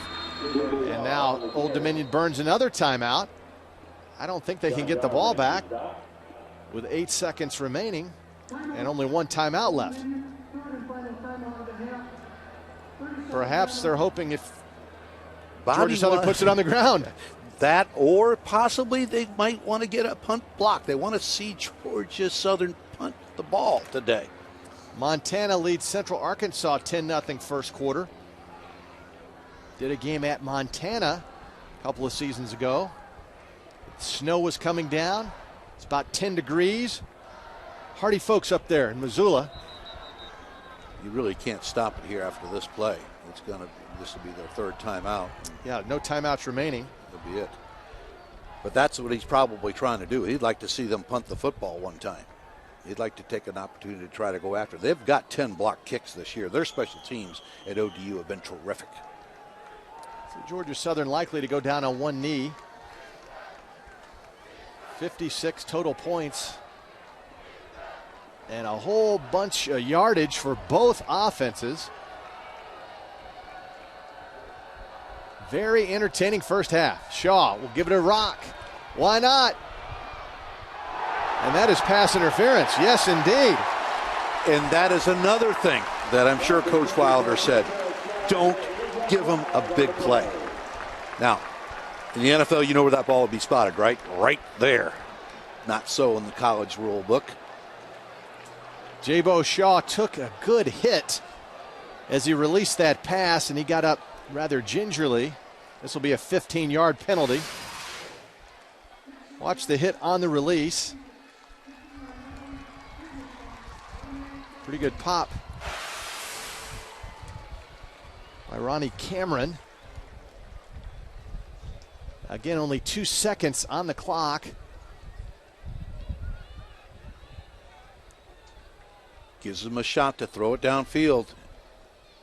Again, this is against the wind. Yeah, you couldn't even try a long field goal. This would be close to 59 yards. So they'll give it one more shot. ODU using their timeouts have given Georgia Southern at least an opportunity here just before the half. They're going to roll into the boundary here and either throw it downfield or back across the field. Just play deep. Jabo Shaw goes incomplete, and that's the end of the first half. Again, Shaw took a shot just as he released that. Chad King delivered a blow to the midsection. Gets up slowly. Jeff Monken, Georgia Southern's head coach, making sure Shaw is okay. We've seen all sorts of offense. Great plays on both sides. Where's the D? It's halftime, tied at 28. Rent-A-Car. Beautiful Saturday afternoon in Statesboro, Georgia, and these fans have come in full force. Old Dominion brought thousands of fans from their campus in Norfolk, Virginia. And somehow, some way, Coach, a defense is going to have to come up with a stop. They're in that locker room. They're trying to figure it out, but both these offenses are so potent. Their offensive lines are good. The execution has been great. The quarterbacks are making plays. And Jabo Shaw has thrown the ball extremely well, 5 for 8. Heineke has been, he's got 184 yards, almost 200 yards at halftime. 3 touchdowns, threw for 5 last week. He's got 3 in the first half here. Very interesting bunch of statistics here. I mean, besides the quarterbacks both wearing number 14, the only difference is the time of possession. Georgia Southern's had the ball for 18:33, and I said in the open, that's what they need to do. Their keys to the game is to keep ODU possessions at a minimum. Hold the ball. There's Jeff Monken, the 44-year-old head coach, Georgia Southern in his second season. Had been here for many years with Paul Johnson.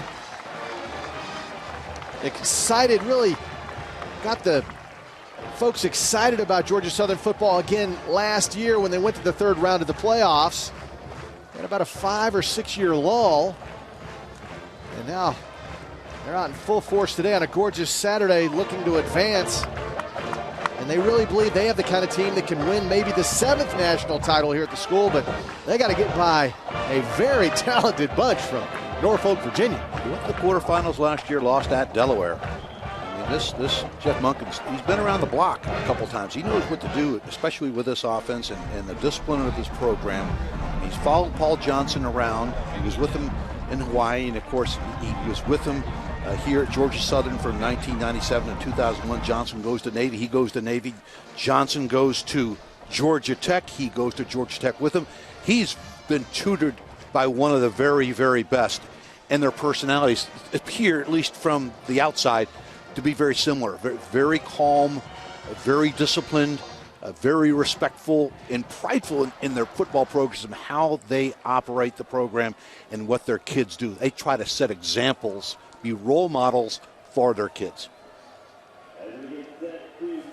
Enjoyed talking to Coach Monken last night at the football complex. We were watching tape late in the afternoon, and he just casually strolled in, asked if everything was okay. Well, he's out with a bunch of his players doing a charitable function in the mid-morning to the mid-afternoon.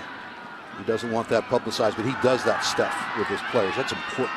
LaRon Scott, the dangerous return man, runs right into the defender for Old Dominion, Edmund McClam, who brought him down. Again, Scott has had a tremendous year, averaging just over 33 yards a return.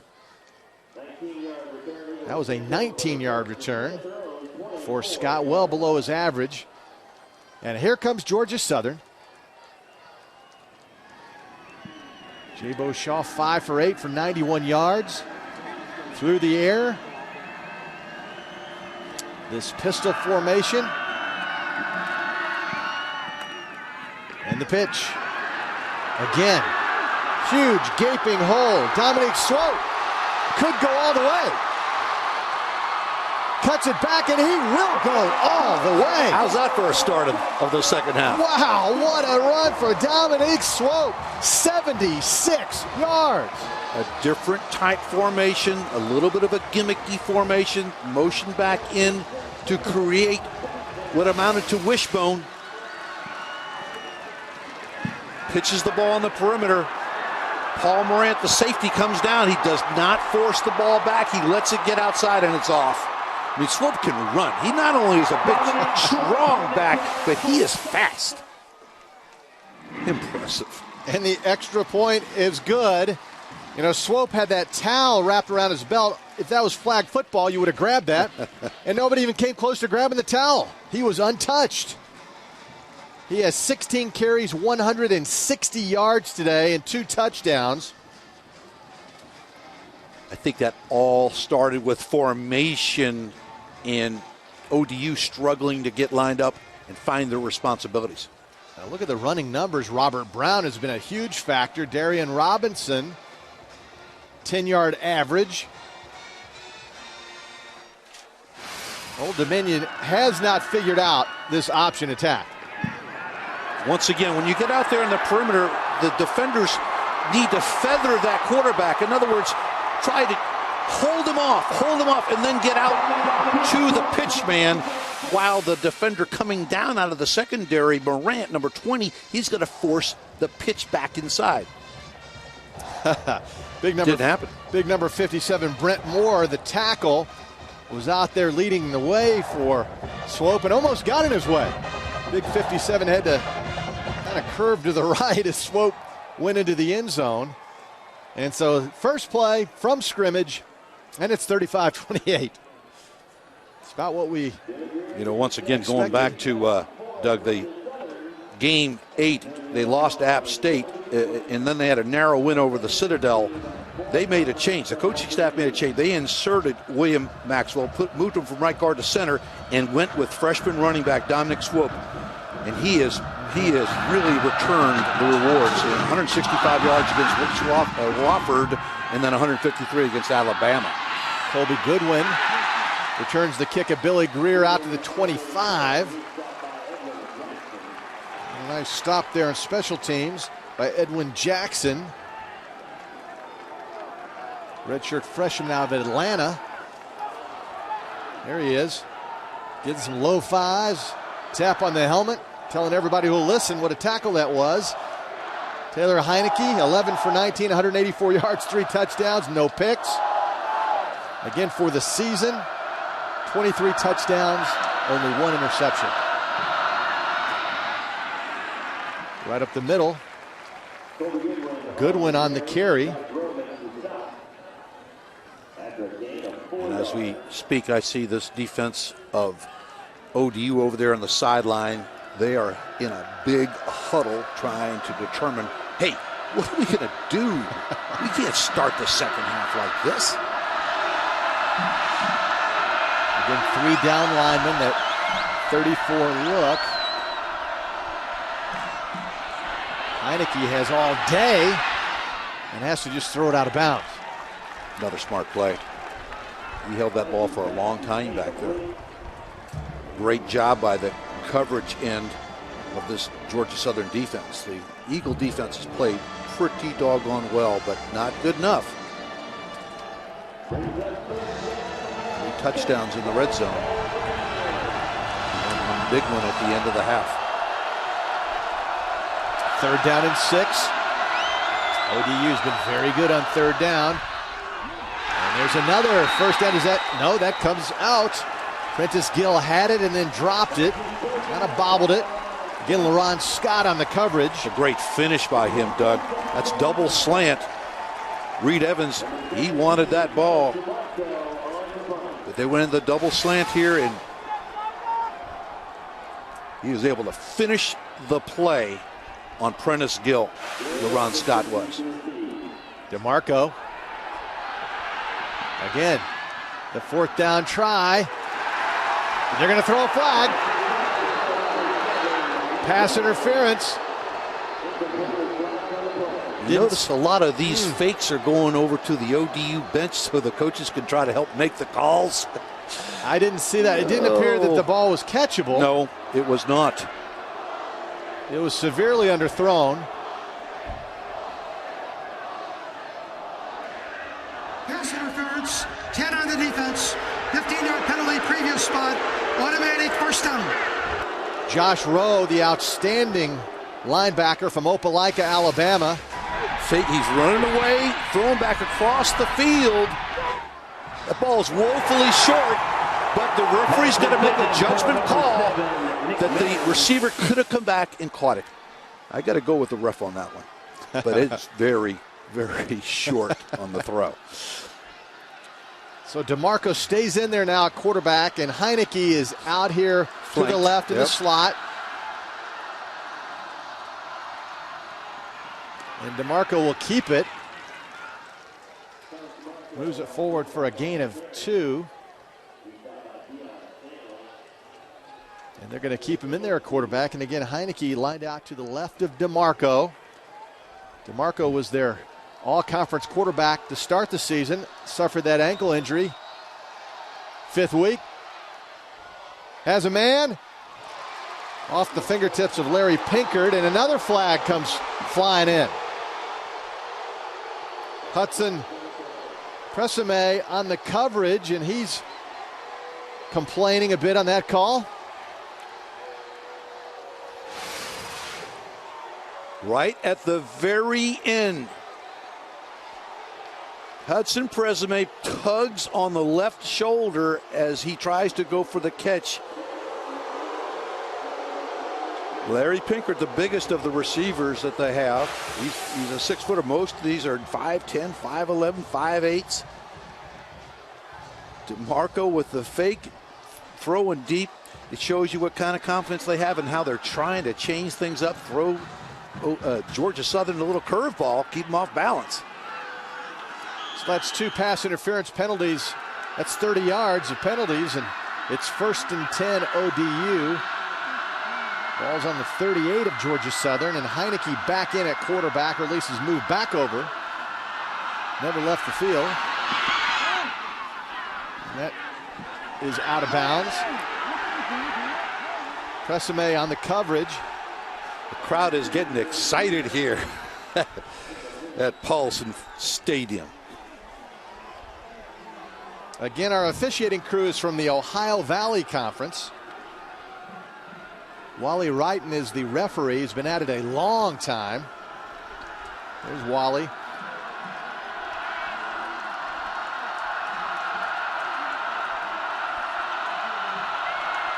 Second down and 10. Taylor Heineke. It's another first down. Reed Evans. The ball did not appear to have a lot of zip on it, but he was very accurate. Evans, very dependable receiver. 46 catches coming into this game. Great stretches out with his body to catch it in his hands. This is a great response here by ODU. They need to capitalize on this. Solid game by Colby Goodwin. So Jeremy Hensley finishing blocks 12, 15 yards downfield.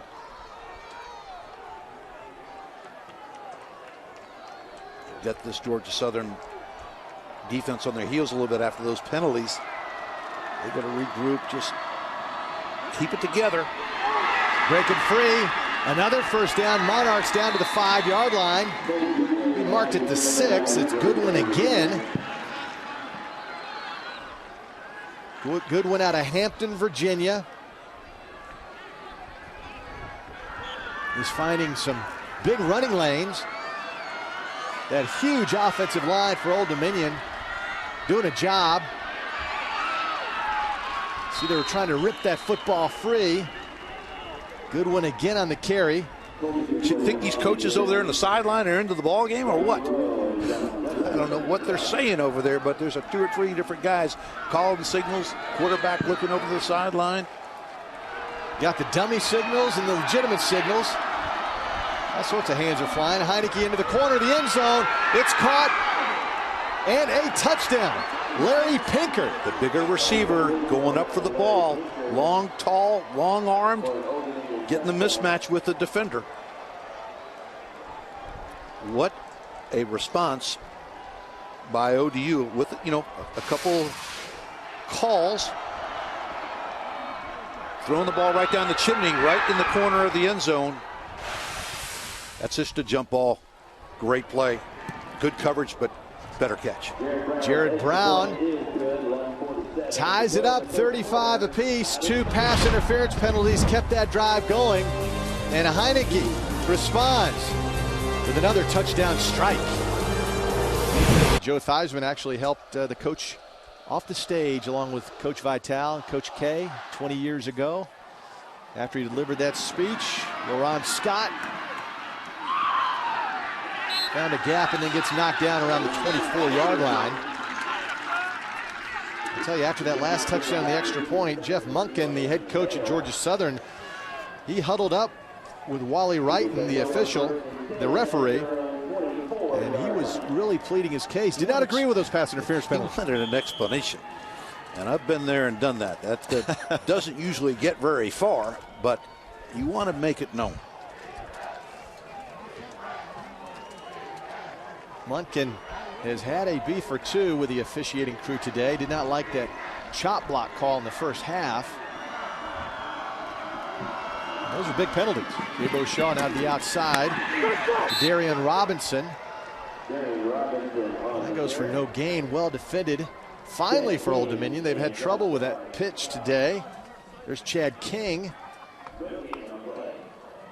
Senior from Springfield, Virginia, has delivered some hard knocks today, especially on Shaw when he does deliver that pitch. They've been playing a lot of 3-4. Chad King going into the boundary and being the fourth linebacker. And they've gone back to that odd front, they call it, the 30 front. And Dominic Swope goes into the teeth of that defense. And again, as we watched tape yesterday, Coach, of the Alabama game, they ran the similar alignment at 3-4 as we're seeing against Old Dominion. Alabama couldn't stop it either. Could not. It's so hard to prepare for. It's not just, moving the chess pieces around. You got to practice the techniques that are important to stopping this style of offense. And it's hard to do. It's hard to mimic as a scout team, and it's hard for these players to be put in different positions to play the defense. A big third down early in the third quarter now.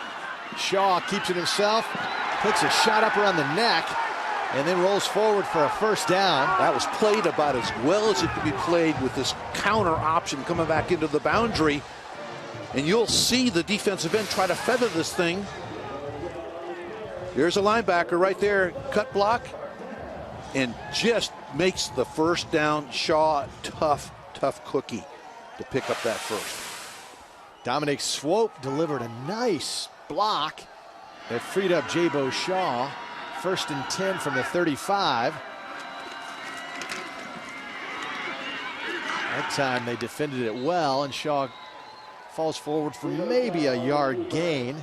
That was J.J. Williams on the stop for Old Dominion. You see this ODU defense playing a little more aggressively, getting a better feel right now after that opening play to start the second half, where they really had them discombobulated as to where they even lined up and what their responsibilities were. Georgia Southern has not punted today. They may not punt in this drive either. Look at that. Dominic Swope gets another first down.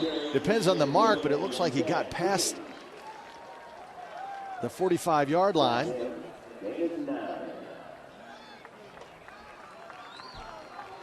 And they actually mark it just shy. Interesting mark. 3rd down and maybe a half a yard. And now Swope is closing in on a career high in yards gained, has 163. There's the ball's on the ground. And Swope got it, moved forward for the first down. That's an interesting way to pick up a first down. Because that would have been a 4th and 2. Swope scoops it and picks up the first. Not only is a true freshman, he's a pretty alert true freshman. Now 18 carries, 172 for Dominic Swope. And that is a new career high for the freshman. Previously had 165 against Wofford, if I'm not mistaken. And he had 153 against Alabama. He's tacking on a few more.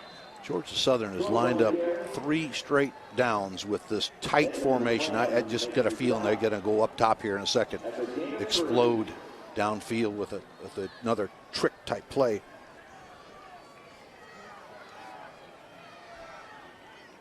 Coach Monken Very calm, cool, and collected. Doesn't get too emotional, although he was getting a little riled up at the officials there, but very even keel. Been there, done that. Shaw pitches to J.J. Wilcox up near the first down.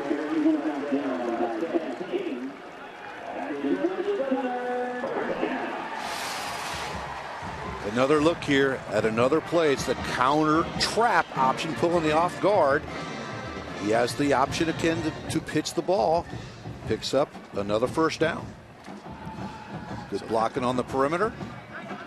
But the counter part of it, the quarterback starting one way, coming back the other way with the trapper from behind, allows for a different sort of play out of this triple option. Swope again. Boy, when he takes the handoff, he is leaning forward. He has 2 yards before he even takes off. And the offensive line's really coming off the ball. They're doing a terrific job up front, starting with the center that we talked about at the beginning, William Maxwell. Blocking on the nose tackle. And they're moving players in and out on that defensive line, trying to keep them fresh, trying to get some plays. Willie Maxwell leans out over the football. And he is excellent. No hog left behind is the motto of this offensive line. And they opened another gaping hole for Swope. You got to watch this offensive line come off the ball. I mean, this just turns into a veer, and look at them just drive people back. There's so much running room there.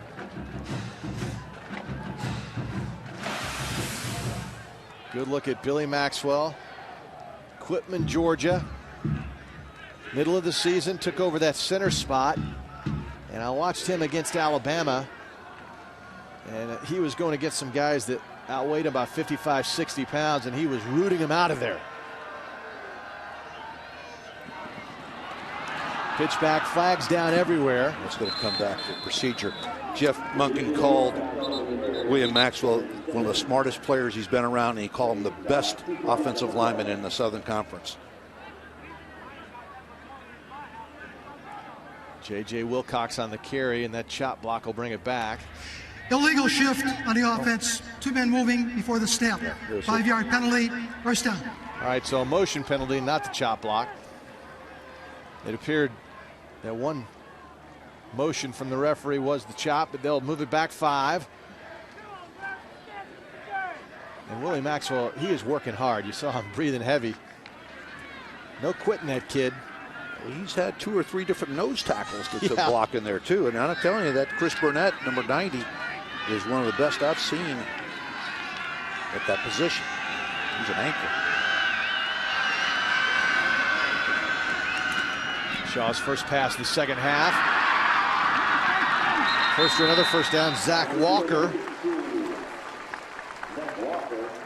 Short throw turns into a big gain because the corner's playing off so far. This offense of Georgia Southern is now dictating to ODU. Again, that was Eric Lewis on the outside for Old Dominion, battling that high ankle sprain. They have so many injuries on this defensive side for ODU. He's really sucking it up and playing today. Yeah, they had to move their best wide receiver, Nick Myers, over to defense. Yeah, he's at the left cornerback slot. Up the middle again. Running hard is Brown, Robert Brown back in there. Myers will play close to 85 plays or so today. And look at ODU try to rip that ball out. You got to stop them one way or another. If you can't stop them on downs, you can't force them to punt. Try to get a fumble. Try to get the ball out. I tell you, the Monarchs have not stopped Georgia Southern in any way. No punts for the Eagles. And this is a time-consuming march. Clock is ticking away now, 4.5 to play, third quarter. Long drive.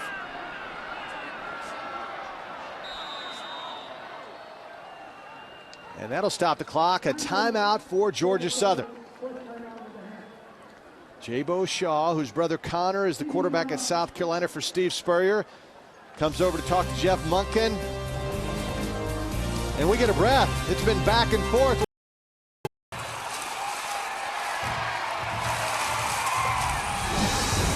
Welcome back to Statesboro, Georgia. We're all tied up 35, 4.5 to play third quarter. Doug Bell alongside John Bunting. 1st and 10 for the Eagles. Ranked number 3. And fighting for a yard is Dominic Swope, who has been the weapon on offense. He's got some record numbers here, I believe. Sure does. 190 yards now, Coach, on 22 carries. Wow. True freshman. Last year he was playing high school ball. You know, star of some team someplace, you know. Yeah, I tell you what, Buford, Georgia, they like their football down there. High school football a year ago.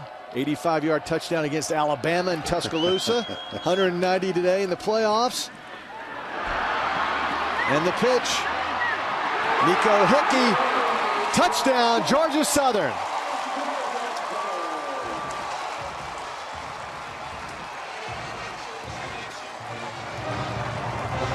And the video game continues. Just one touchdown after another. Just watch it. You got the perimeter blocked, but it gets turned back inside. The safety's too late. Number 27 coming down. And he is going to get down there sooner when he sees the block on the perimeter and make an inside-out tackle. Oh, that's blocked. That's historic. That's the first miss of his career. Adrian Mora.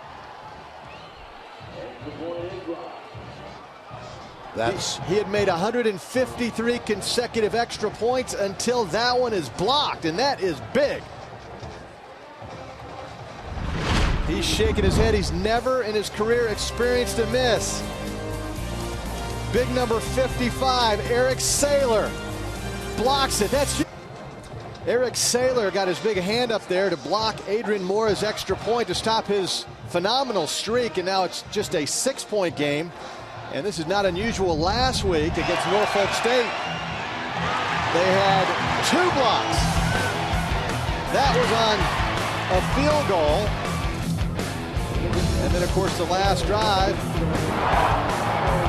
And that was low trajectory from Adrian Mora.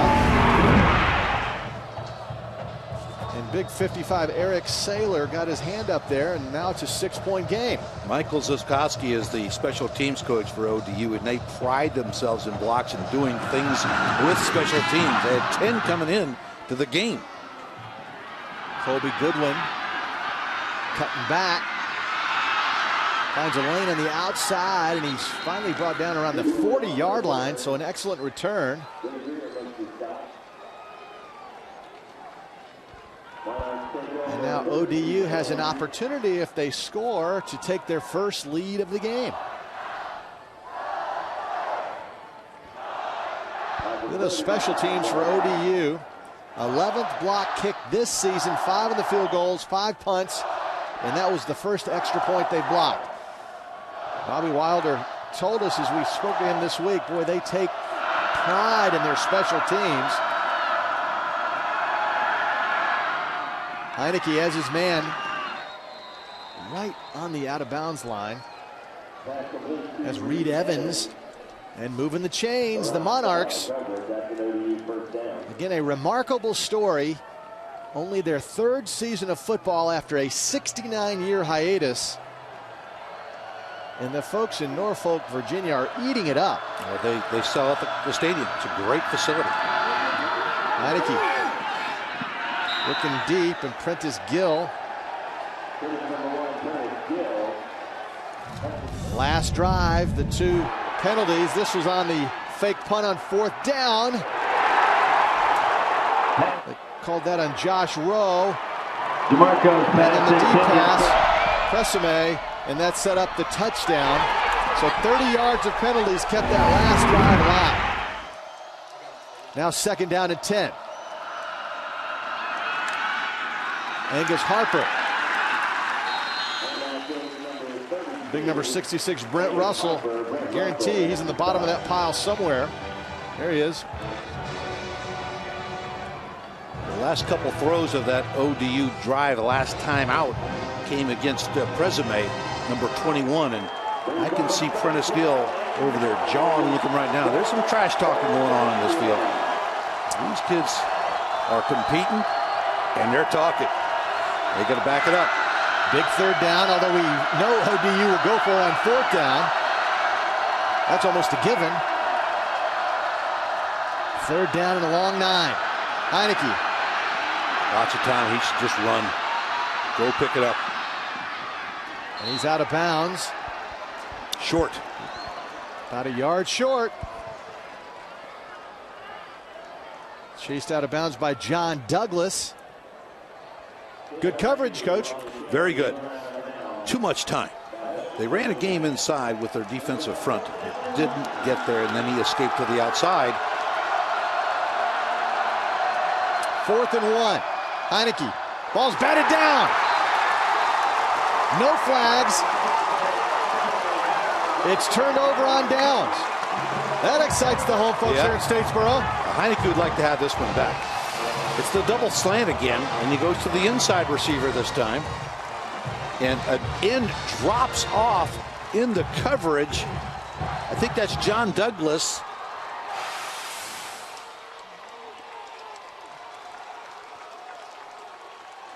Jarek McKinnon, who's the backup quarterback playing on defense. A tremendous athlete, and they just try to get him on the field. Got his hand in there, Coach. That's a big play. The distraction, though, was the defensive end that dropped into the coverage on that play. That fooled Heineke. I think he really prevented him from pulling the trigger. And Swope breaks a tackle down to the 43-yard line. Ronnie Cameron's down. He's over 200 yards for the day. Dominic Swope. That's a 14-yard pickup. That's a determined runner.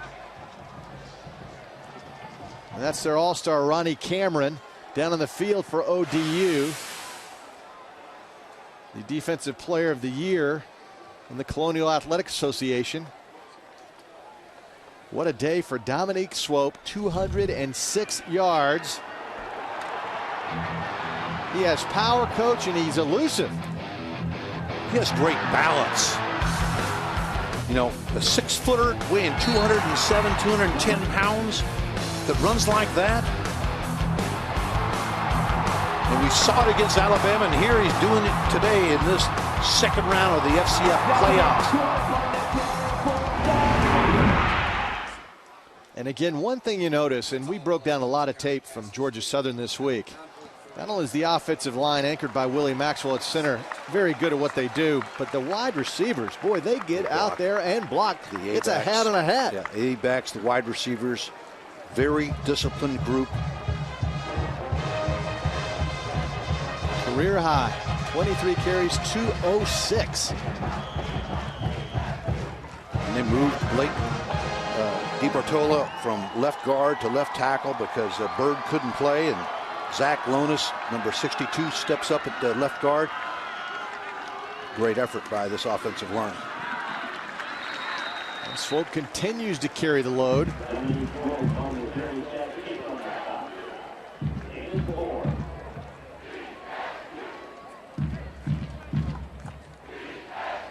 He is putting up huge numbers. Look at that. 8.8 average today. Season average not bad, nearly 6 a clip. This game at this point right now could get away from ODU if they don't get a stop here. Shaw with the pitch. And another first down. Jonathan Bryant. We have seen a lot of running backs run into this game. Swope obviously dominating the numbers, but we're seeing a lot of ball carriers for the Eagles. Counter option into the boundary, the short side of the field. Watch the block on the perimeter. 19 right there, chop on the ground. I tell you, somewhere Paul Johnson, the Georgia Tech coach, is watching this game, and he is loving every block. He's loving what Willie Maxwell's doing at center. And obviously Jabo Shaw pass wide open was J.J. Wilcox who delivered that last block. And Shaw just overshot him.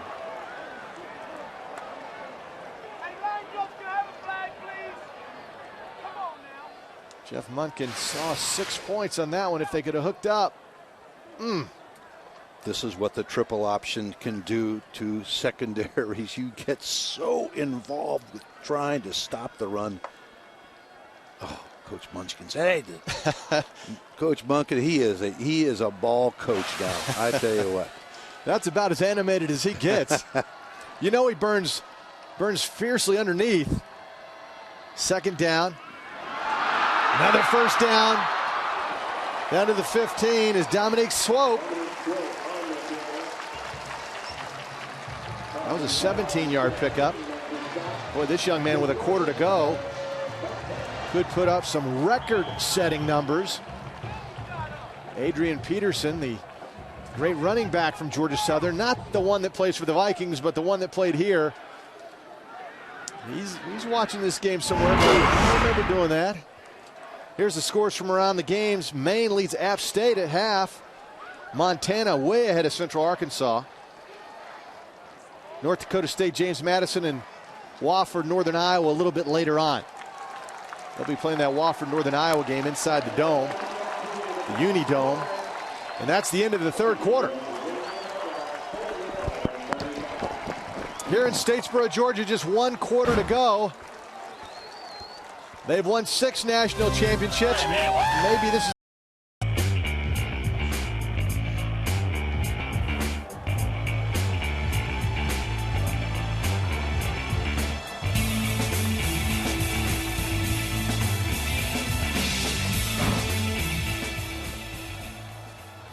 start of the fourth quarter. And Georgia Southern keeps it on the ground. No surprise there. They're just eating up the clock, eating up yardage. Starting to wear them out a little bit here, Doug, particularly with the dive on that triple option, the first option of the triple. Zeke Rozier, his first carry today. He goes to the sidelines, brings up second down and 8. I see Ronnie Cameron back in the game at right defensive end, but I do not see the big Chris Burnett. And the pitch on the ground. Jonathan Bryant got it back. Right now, that's about the only thing that can stop this Georgia Southern offense is putting the ball on the ground. They are just taking it to ODU. And again, you saw Jabo Shaw and Coach Munkin is talking to Jonathan Bryant. He needed to cut up field because that was really a pretty good pitch. Absolutely. Got out of phase a little bit. We're talking about a master running the option, Jabo Shaw. When he complains, you say, okay, I got it. Good third down here. And a timeout.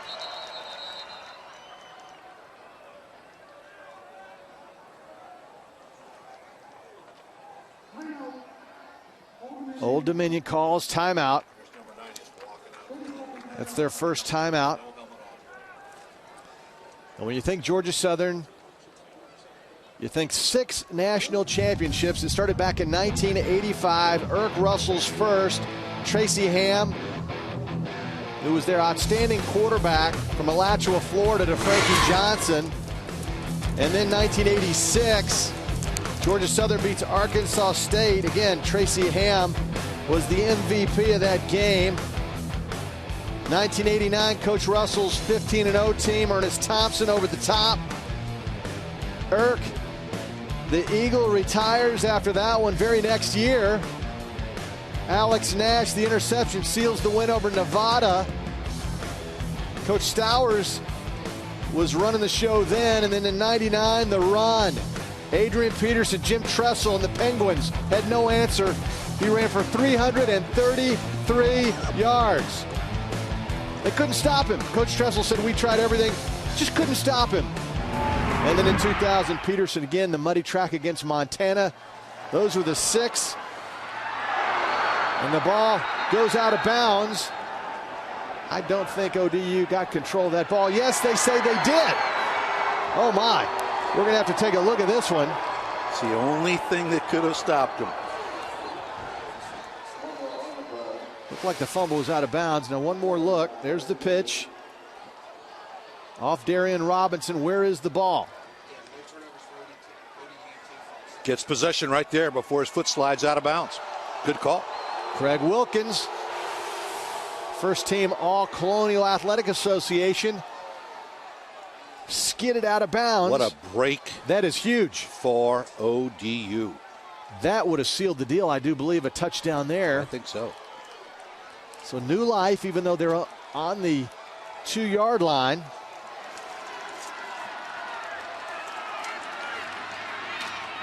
And they hand off to Colby Goodwin.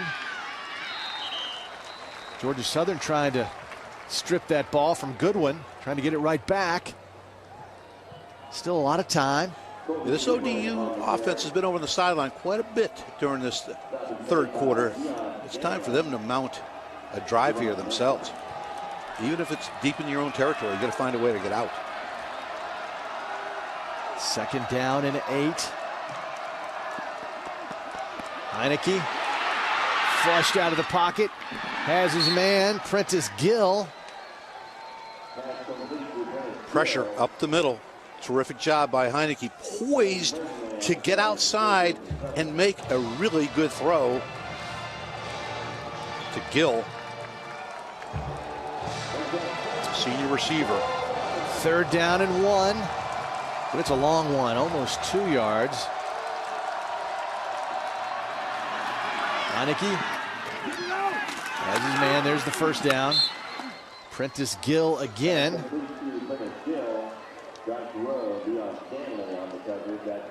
Hard to cover that combination route of a flat, a corner route, and a snag route inside. You can't match up to it on short yardage. Heineke, the Atlanta freshman, true freshman, took over for Thomas DeMarco, 6th game. Put up huge numbers, trying to add more now. Has his man, what a grab, Reed Evans. No, they're saying it's incomplete. Coach Munkin's over there saying, I finally got a break here. And Evans is down. I'm sure he got the wind knocked out of him stretching out for this ball. Wow. Well, that was close. That's a pretty good catch. It did hit the ground. You saw it just touch the ground, then he rolled up with the ball. Bobby Wilder, head coach for Old Dominion, trying to get the explanation. Again, ODU, they were picked to finish last in the Colonial preseason picks. Did not get 1 vote. Last. And they're now battling with Georgia Southern's 2nd round of the playoffs, FCS championship. Pretty amazing stuff. In only their 3rd season of resuming the program.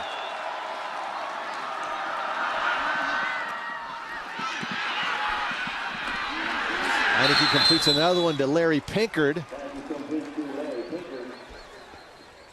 Here's how it shakes out for those who love the playoff format. The winner of our game will advance to the quarterfinals. If it's Georgia Southern, they will host the winner of Maine, Appalachian State. If ODU rallies, we're not sure. Maine leads App State, by the way, at a halftime. And there's the bottom half of the bracket. Another 3rd and short. Heineke. He's in trouble. Has his guy, 1st down. Finds a way. He just finds a way to make things, keep things alive, and find a receiver. He's got an awful lot of poise for a true freshman quarterback. Look at the blocking, though.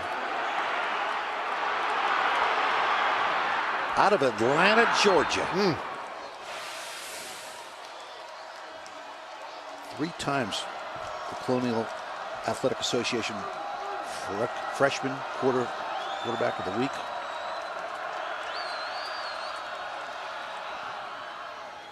Boy, that's making it look awfully easy. Nick Mayers, who's gone both ways today and has played special teams with another grab. He's another first-team all-conference performer, Nick Mayers. There's LaRon Scott, the outstanding cornerback for Georgia Southern. He's always matched up on the #1 receiver of the opponent. 2nd down and 4, 10:40 and counting in the football game. Again, wide open is Nick Mayers. Again, Mayers is a kid who played both ways in high school. And when the coach, Bobby Wilder, called him in the office last Sunday and said, listen, we have some injuries. Would you mind playing defensive back? He said, are you kidding? Did it in high school, not a problem. Virginia Beach, Virginia. Lansdowne High School, home of Percy Harvin. I remember going to that school to recruit that young man. He said, I'm going to Florida. And they talk about Tim Tebow, but boy, was Harvin a weapon on that Florida team that won the national title or what? Uh-oh, that ball's on the ground. It's picked up by Georgia Southern. Lavelle Westbrooks down to the 30-yard line. Huge turnover for ODU. This is a great play, not only to get the ball out, but then to hold on to Mayers as he's trying to stretch out. You can do that. This is legal. The ball comes out there, and then he's held on to so he cannot pick the ball, get the ball back up and recover it. One more look. He knows the ball's out there, and he's trying to get to it, but he gets tackled and pulled away from the ball. Josh Rowe stripped that ball away.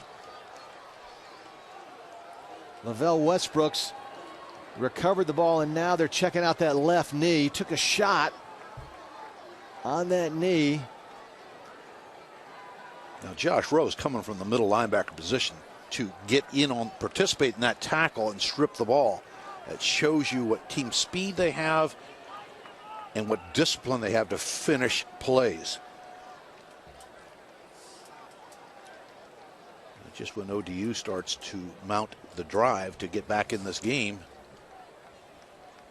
Mayer's one of their best players playing all day today, has it stripped away by the middle linebacker.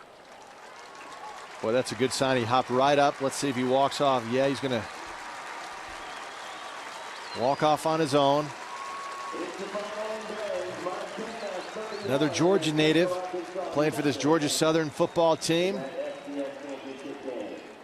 This beautiful campus, now more than 20,000 students enrollment in Statesboro, Georgia. We toured the campus yesterday, Coach Bunting, and it is impressive. That rec center for the students is just tremendous. And there were thousands of kids in there yesterday doing all sorts of stuff: basketball, swimming, weightlifting. And I want to say thank you to all the people that were so accommodating out there to us over at the football office. Rose Carter, media relations, she did a terrific job pointing us in the right directions. Jabo Shaw back at quarterback. Giving it to Darian Robinson. And they want to score, but they want to eat up clock as much as possible. Dominic Swope right now 226 yards on the ground. There's the freshman, the B-back. That's his career high. And again, when you're talking about the best ever, we showed that clip moments ago. Adrian Peterson. They retired his number, 333 yards in that championship game against Youngstown State. And 5 touchdowns, no less. There's a completed pass. Nico Hickey. Old Dominion says they have it. No, it is a catch by Nico Hickey, the senior from Columbus, Georgia.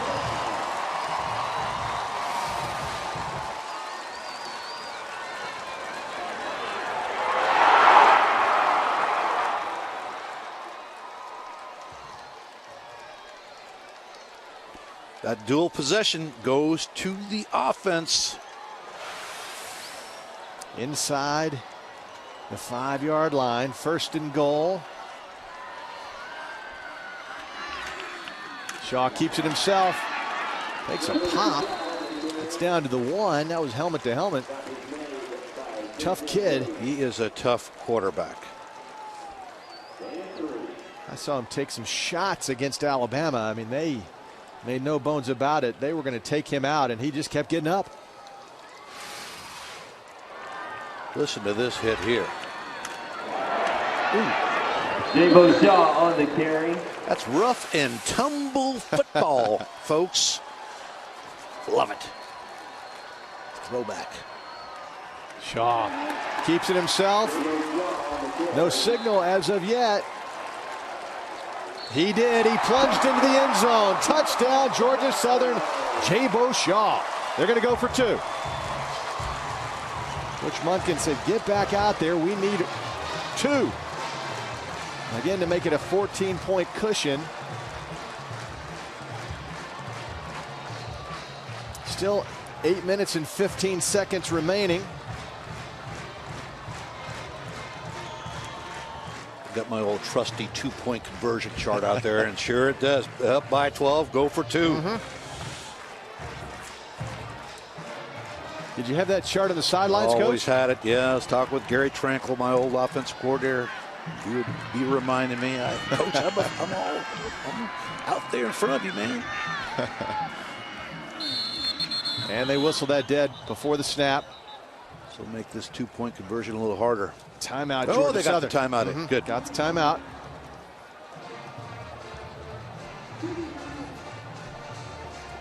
You know, the more you see Jeff on the sidelines, the more you see that competitive fire that really comes out. Mild-mannered guy when you talk to him in the coach's office. But, man, he wants this one badly. Wants the timeout, too, and he gets it. We'll be back. 100%. Give us a call, 1-800-4-JIMMY-V to donate. Jimmy V Week on all our platforms on ESPN. And now Georgia Southern will attempt their first 2-point conversion of the season.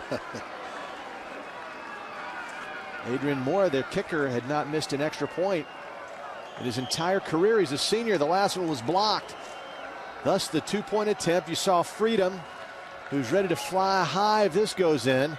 He'll feel pretty good about it with a 14-point lead. Shaw gives off to who else? Dominique Swope. Back to a 14-point lead. What a game this guy's having. Wow. Watch the offensive line come off the ball. You want to run some triple option, folks. That's how it starts right there with the B back. And look at William Maxwell knocking the nose tackle sideways, cutting him off. Outstanding. Yeah, if you see Willie Maxwell again, number 51, that was just textbook. Wow, did he seal off the nose man or what? That was. Well, he gets off the ball so quick. He's got speed, quickness, and then strength to finish the play. So Swope now with 226 on 25 carries, 2 touchdowns, and now the conversion attempt. I guess that's why he was Freshman of the Year in the Southern Conference, huh? They really didn't start playing him full time until the 7th or 8th game. Yeah, they had, as I said, they had the loss to App State, narrow win over the Citadel. That was the 9th game. And then they started playing him full time. Big change. Eagles are excited now with 8:15 to go. If they can hang on, they will be at home next week in the quarterfinal. ODU can score in a hurry. Not over yet. That goes out of bounds. So excellent field position for the Monarchs. Which Munkin not real fired up about that kick. Billy Greer hooked that one out of bounds. Just like in golf, you got to pay the price when you do that. That's OB. Bring it out to the 40.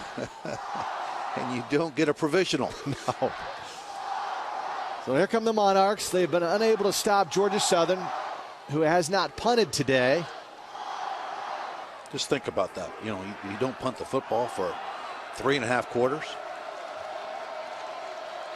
Georgia Southern with 25 first downs. Old Dominion 22. Heineke. Douglas had him, and then somehow he wiggled out of trouble, and he's still running around. Boy, Russell, he loses the football. Was he down? He's yes. Line judge says he was down, and boy, he took a shot.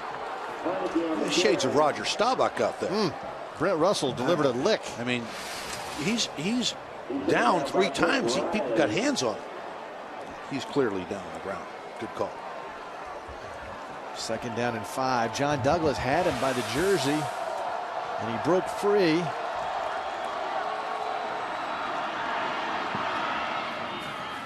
Heineke has his man again. Prentice Gill, another first down for the Monarchs.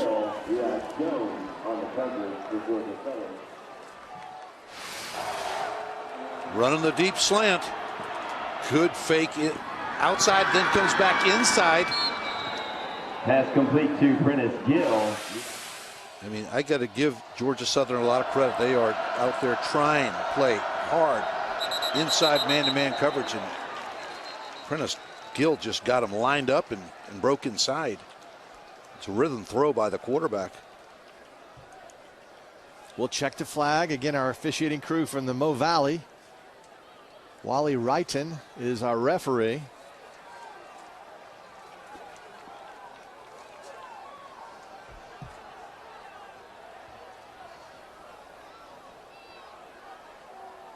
And they're really talking it over. There's no foul on the play. Please reset the clock. 7:25. 7:25. So Wally's taking 5 seconds off the clock from 7:30 to 7:25. And there was no penalty.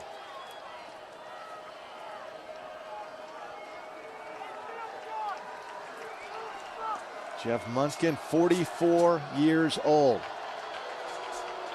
2nd season as head coach. Let's see if Wally readjusts that clock.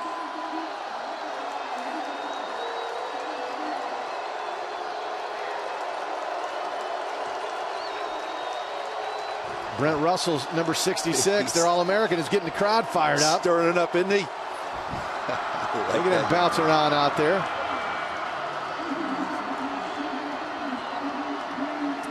Yeah, he was wrong. So it's back to 7:30. He took 5 seconds off, and I think they told him no. It's got to go back to 7.5. And so here we go. Clock starting.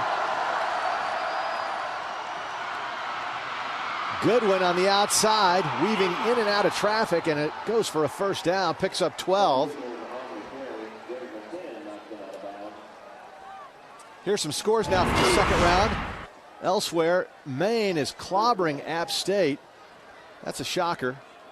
At least the score that, anyway, a 2-touchdown deficit for App State. Montana at home, not a surprise there. Stony Brook leads Sam Houston State. New Hampshire in the lead. Double reverse, looks like a double reverse pass. And Antonio Vaughn gets brought down by Roderick Tinsley. First time we've called Tinsley's name in a while, and he's a big, good-looking senior, 6'3", 285. He had Pinkert in the corner of the end zone open. He just couldn't pull the trigger, couldn't get the ball back because Tinsley was going to hit him. So he had to pull it down.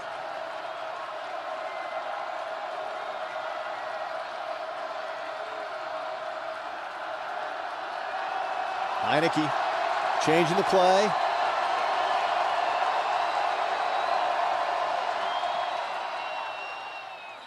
Boy, nice Gill. Cut. Touchdown, ODU, Prentice Gill.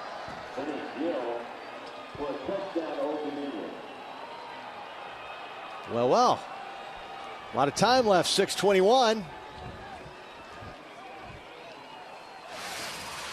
Just a quick hitch out here, but he's going to make the defender miss. You got to force him out into the boundary. That's the 12th man that you use on the football field. That sideline, and he failed to do that. Lets him back inside. It's too quick of a throw. And it was blocked, the extra point. They've got a block of their own. Josh Gebhardt, number 90, got his hand in there. And the ball almost got over, but then hit the crossbar. Here it is, one more look. The block. And it tried to stretch. No. Not over yet. 49-41. Georgia Southern leads Old Dominion. Doug Bell alongside the coach, John Bunting. We thought it would be this kind of game, didn't we? We did. We thought there was that distinct possibility. I mean, Georgia Southern has not punted the football. Now, what do you do now if you're Bobby Wilder over there? I just scored. There's 6:20 to go. The other team hasn't punted the football yet. Onside kick. It's got to be onside Yeah, kick. I agree. And Georgia Southern thinks so. They got the... I've never seen it with 6 minutes to go. Maybe a surprise. Jabo Shaw's in there. Got him out there on the hands team. The good hands people right here. All receivers. I see one lineman, Robbie Duncan. And he was out early catching passes, goofing around. So he obviously has some good hands. They got it set up so they could go either way. Kick to the kicker's left or to the far side. Here it is. And it's the middle. I'm not sure it went 10 yards. Offsides, too. So there's a flag down, and that ball did not travel 10 yards. It was close, Doug, but it was not 10. You're absolutely on it. And they're saying Georgia Southern has the ball anyway, so they'll decline the penalty and take the ball there. That was close, huh? That was, once again, an interesting call. You know, they had it lined up to go left or right. Well, we'll kick it in the middle. We'll squib it in the middle.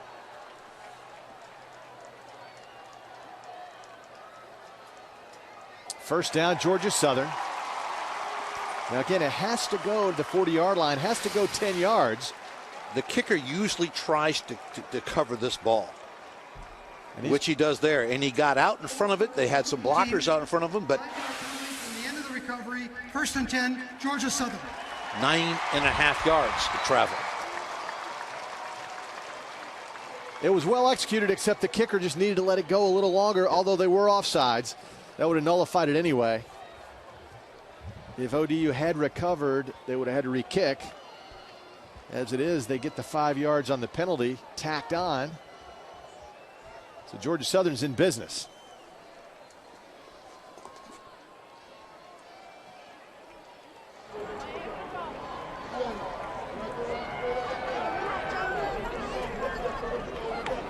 And again, the man of the hour for Georgia Southern, Dominique Swope.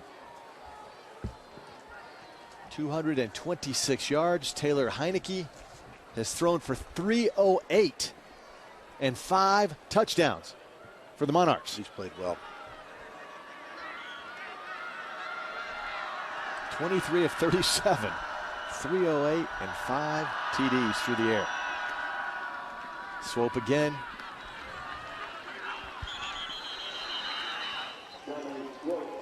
And who's leading the block there? Who else? Willie Maxwell. You think Dominique will take Willie out to dinner tonight? He should. I said that yesterday when I met Dominique Swope. He's a good-looking young man, nice young man. And I was congratulating him when I said, you got to be taking these offensive linemen out, getting some steaks. I don't think he can quite afford that right yet, but maybe someday. He's a player. Second down in the clock now. Ticks down 5:40 and counting.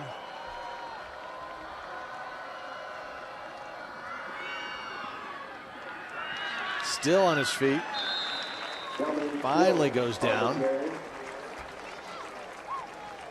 I told him I liked his number 31. That was my favorite player growing up, Jim Taylor from Green Bay. I don't think he knew who that guy was. I know who he is. Hey, heck, coach, I have your football card. Yeah, this guy runs hard. Built like Jim Taylor. 6 foot, 210, 215 pounds. That's what Taylor was. Georgia Southern alternates those wide receivers who bring in the play call. But again, Jabo Shaw has a lot of freedom there. 3rd down and 4. Shaw keeps it himself for a first down. It's one of the first times we've seen this play called the quarterback follow, where he fakes the dive and then he follows the dive back up into the hole, who acts as a blocker. Right there, gives it to, fakes it to Swope, and Swope runs up there and blocks the linebacker. Quarterback follow. Haven't seen that today. They haven't had to go to it. They've had so many other weapons. Look at the first downs, 26-25. Astounding numbers offensively for these two teams today. And again, Swope just bulls forward. Just grinds. Look at all his cleats in the ground. Moving forward. And this turf, by the way, is outstanding. Natural grass. Has that Bermuda, has a little ryegrass to keep it that green look. But they mow it tight and they press it down just like your putting green back home. Beautiful field. It really is. Beautiful field here at Paulson Stadium, where these Eagles are 30-3 in playoff competition. Wow. 30 wins and only 3 losses.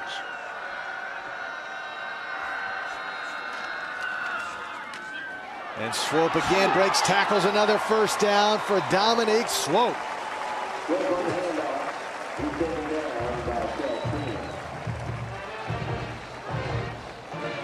Georgia Southern now has rushed for over 460 yards as a team. They made that change a couple weeks ago, and it's paying big dividends.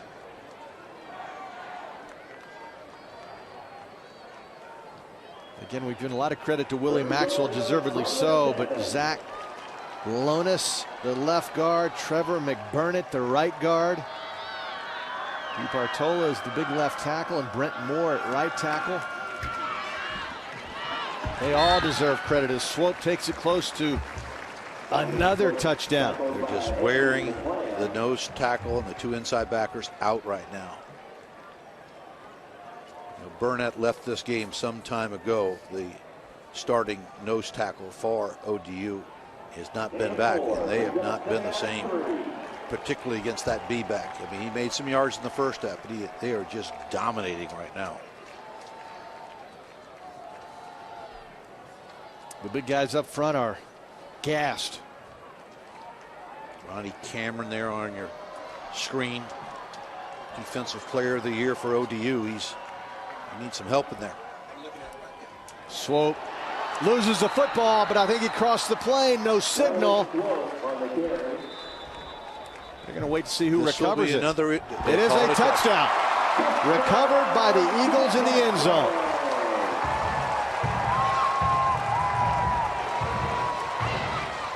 Wow.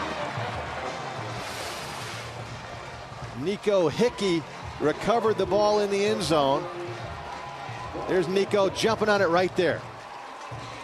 Well, that was close to breaking the plane anyway. Another alert play by Georgia Southern. Nico Hickey. Again, that's just a matter of discipline and this team finishing plays. The ball was on the ground at about the half-yard line.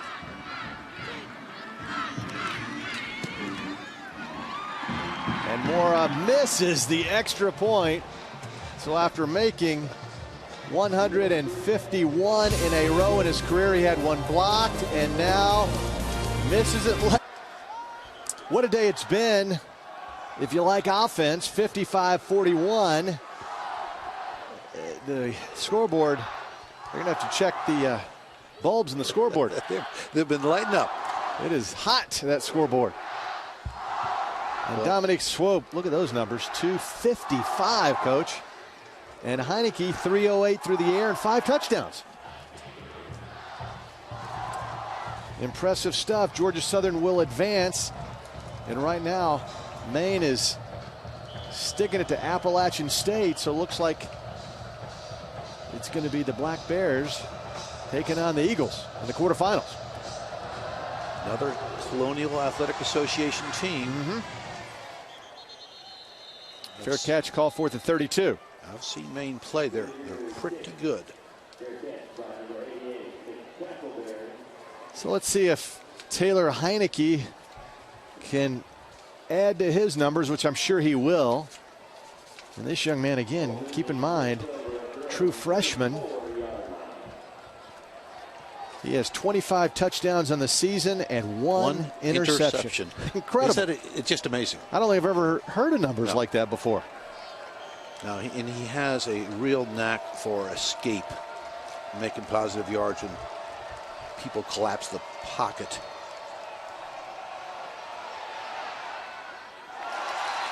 That falls incomplete, looking for Antonio Vaughn. Georgia Southern has done a good job in the back end for the most part. They've gotten picked on some.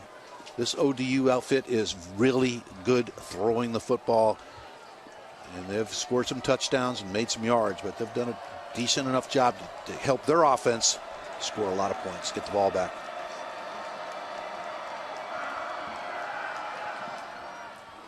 And that goes incomplete. And Georgia Southern hasn't punted all day. Here's some other scores now up to date. Again, Maine 27-6 at App State. That does not happen very often. Shocking. Montana winning by a shutout at home. Stony Brook on top. New Hampshire. Lehigh Towson just in the second quarter. James Madison, North Dakota State just underway.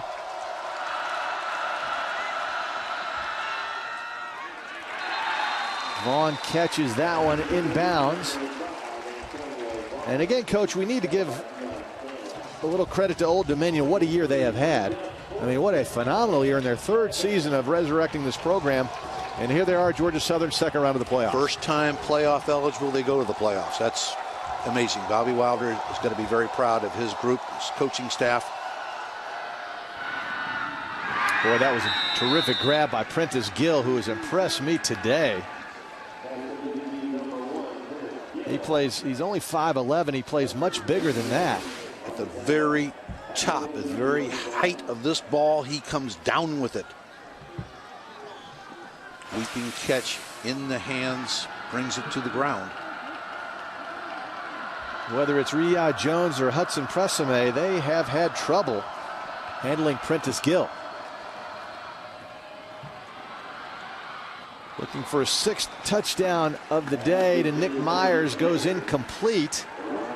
There's LaRon Scott falling back off the smash route, the shorter route, as a two deep corner should, helping the two deep safety come over the top. That was a great play by him. He's a good football player. Well, the folks at Georgia Southern have been through this before. They're moving on in the FCS playoffs. Heineke takes off. And another first down. There's no quit in him. Continuing to play. Now the Jeremy Hensley, their best lineman, the center is a senior. He's gone. The left tackle Ryan Jensen will graduate. But Bourne, the sophomore left guard, 6'8", 340, is back, along with the right guard Robbie Duncan and Jack Lowney at right tackle. So 3 of the 5 starters are back next year. There's a plan that Bobby Wilder has in mind for this group. They'll be in contention next year as well. That goes incomplete. There's a great rush by Tinsley. Met him yesterday over there at the football office. He looks like a ball player. 6'3", 284 pounds. Bobby Wilder had mentioned him in our conference call as being a guy that he feared rushing the passer.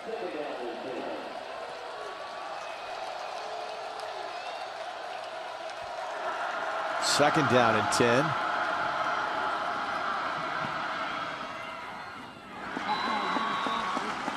Reed Evans just wasn't ready for that one.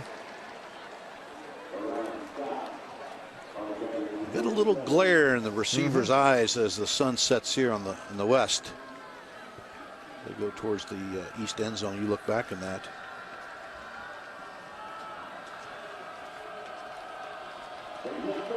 Third down and 10. Big crowd staying here. They are all here. Rooting the Eagles on. They are fired up. They were when we started. They still are. Heineke, boys, a lot of real estate.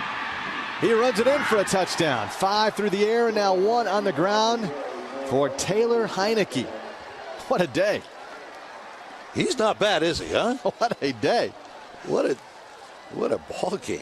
You talk about some offensive firepower. 39 seconds remaining. I'm a defensive guy. They're wearing me out. This will make it a 7-point game again. Takes it down. He feels it.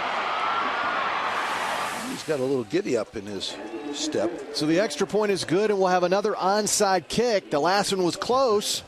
So if they get this onside kick, I dare say they got time to tie this thing up. Once again, the missed extra point is still meaningful. What a 7-point game here. Bobby Wilder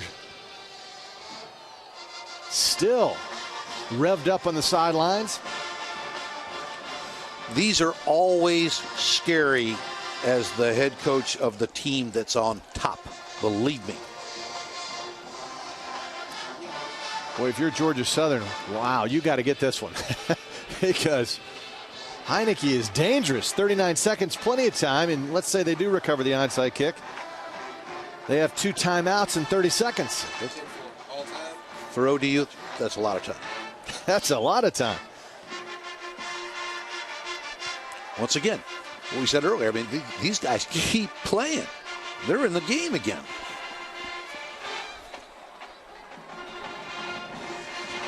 Well, pretty incredible numbers when you consider Georgia Southern up to this point, 608 total yards, and Old Dominion 560 total yards. That makes a guy like me almost start to cry. Defensive guy. Oh, come on, man. Jeez. That's almost 1,200 total yards of offense today. And keep in mind now, Georgia Southern never punted.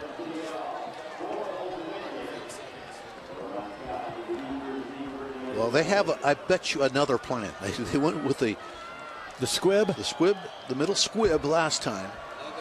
Now they have to go to the high bounce.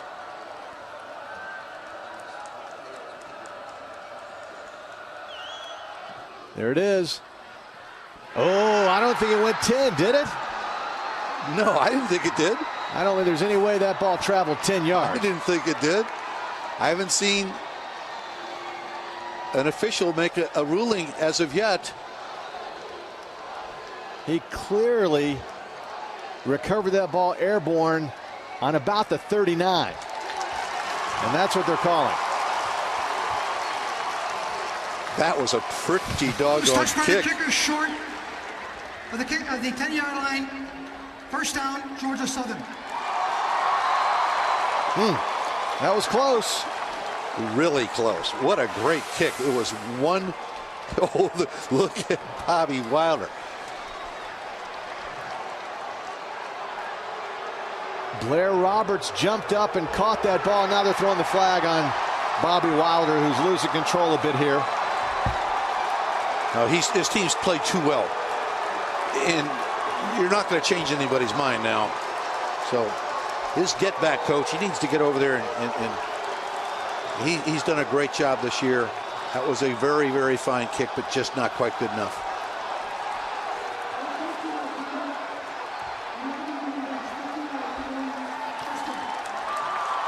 He is calling a timeout, Bobby Wilder is. It's clearly just before the 40-yard line. It was caught about the 39 and 1 inch line. It's a very good call by the official. They're calling timeout, and I think he just wants to have some more conversation. Now he wants to talk to the referee. he cannot talk to the line judge. Line judge does not have to walk to the other side of the field and give him any explanation. It's up to the referee, the white hat.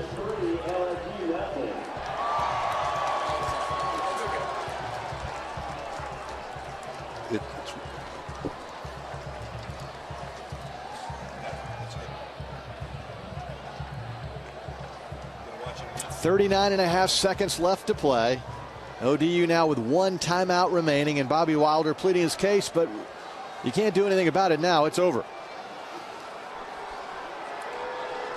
There is no replay. There is no replay here in the second round. Watch this again as this ball is the high bounce. It gets up very high, but this ball is touched at about the 39 and 1 inch line. It doesn't matter where he lands. It matters where he touches it. So even if they had replay, that would have shown exactly what Coach was talking about. Let's see if ODU uses their last timeout or if they'll finally declare that it is over. Jabo Shaw now will go down on one knee.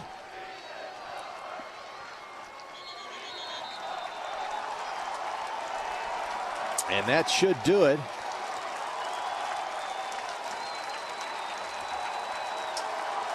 It's hard after the season ODU has had. It's hard for Coach Wilder to let go, but it is over.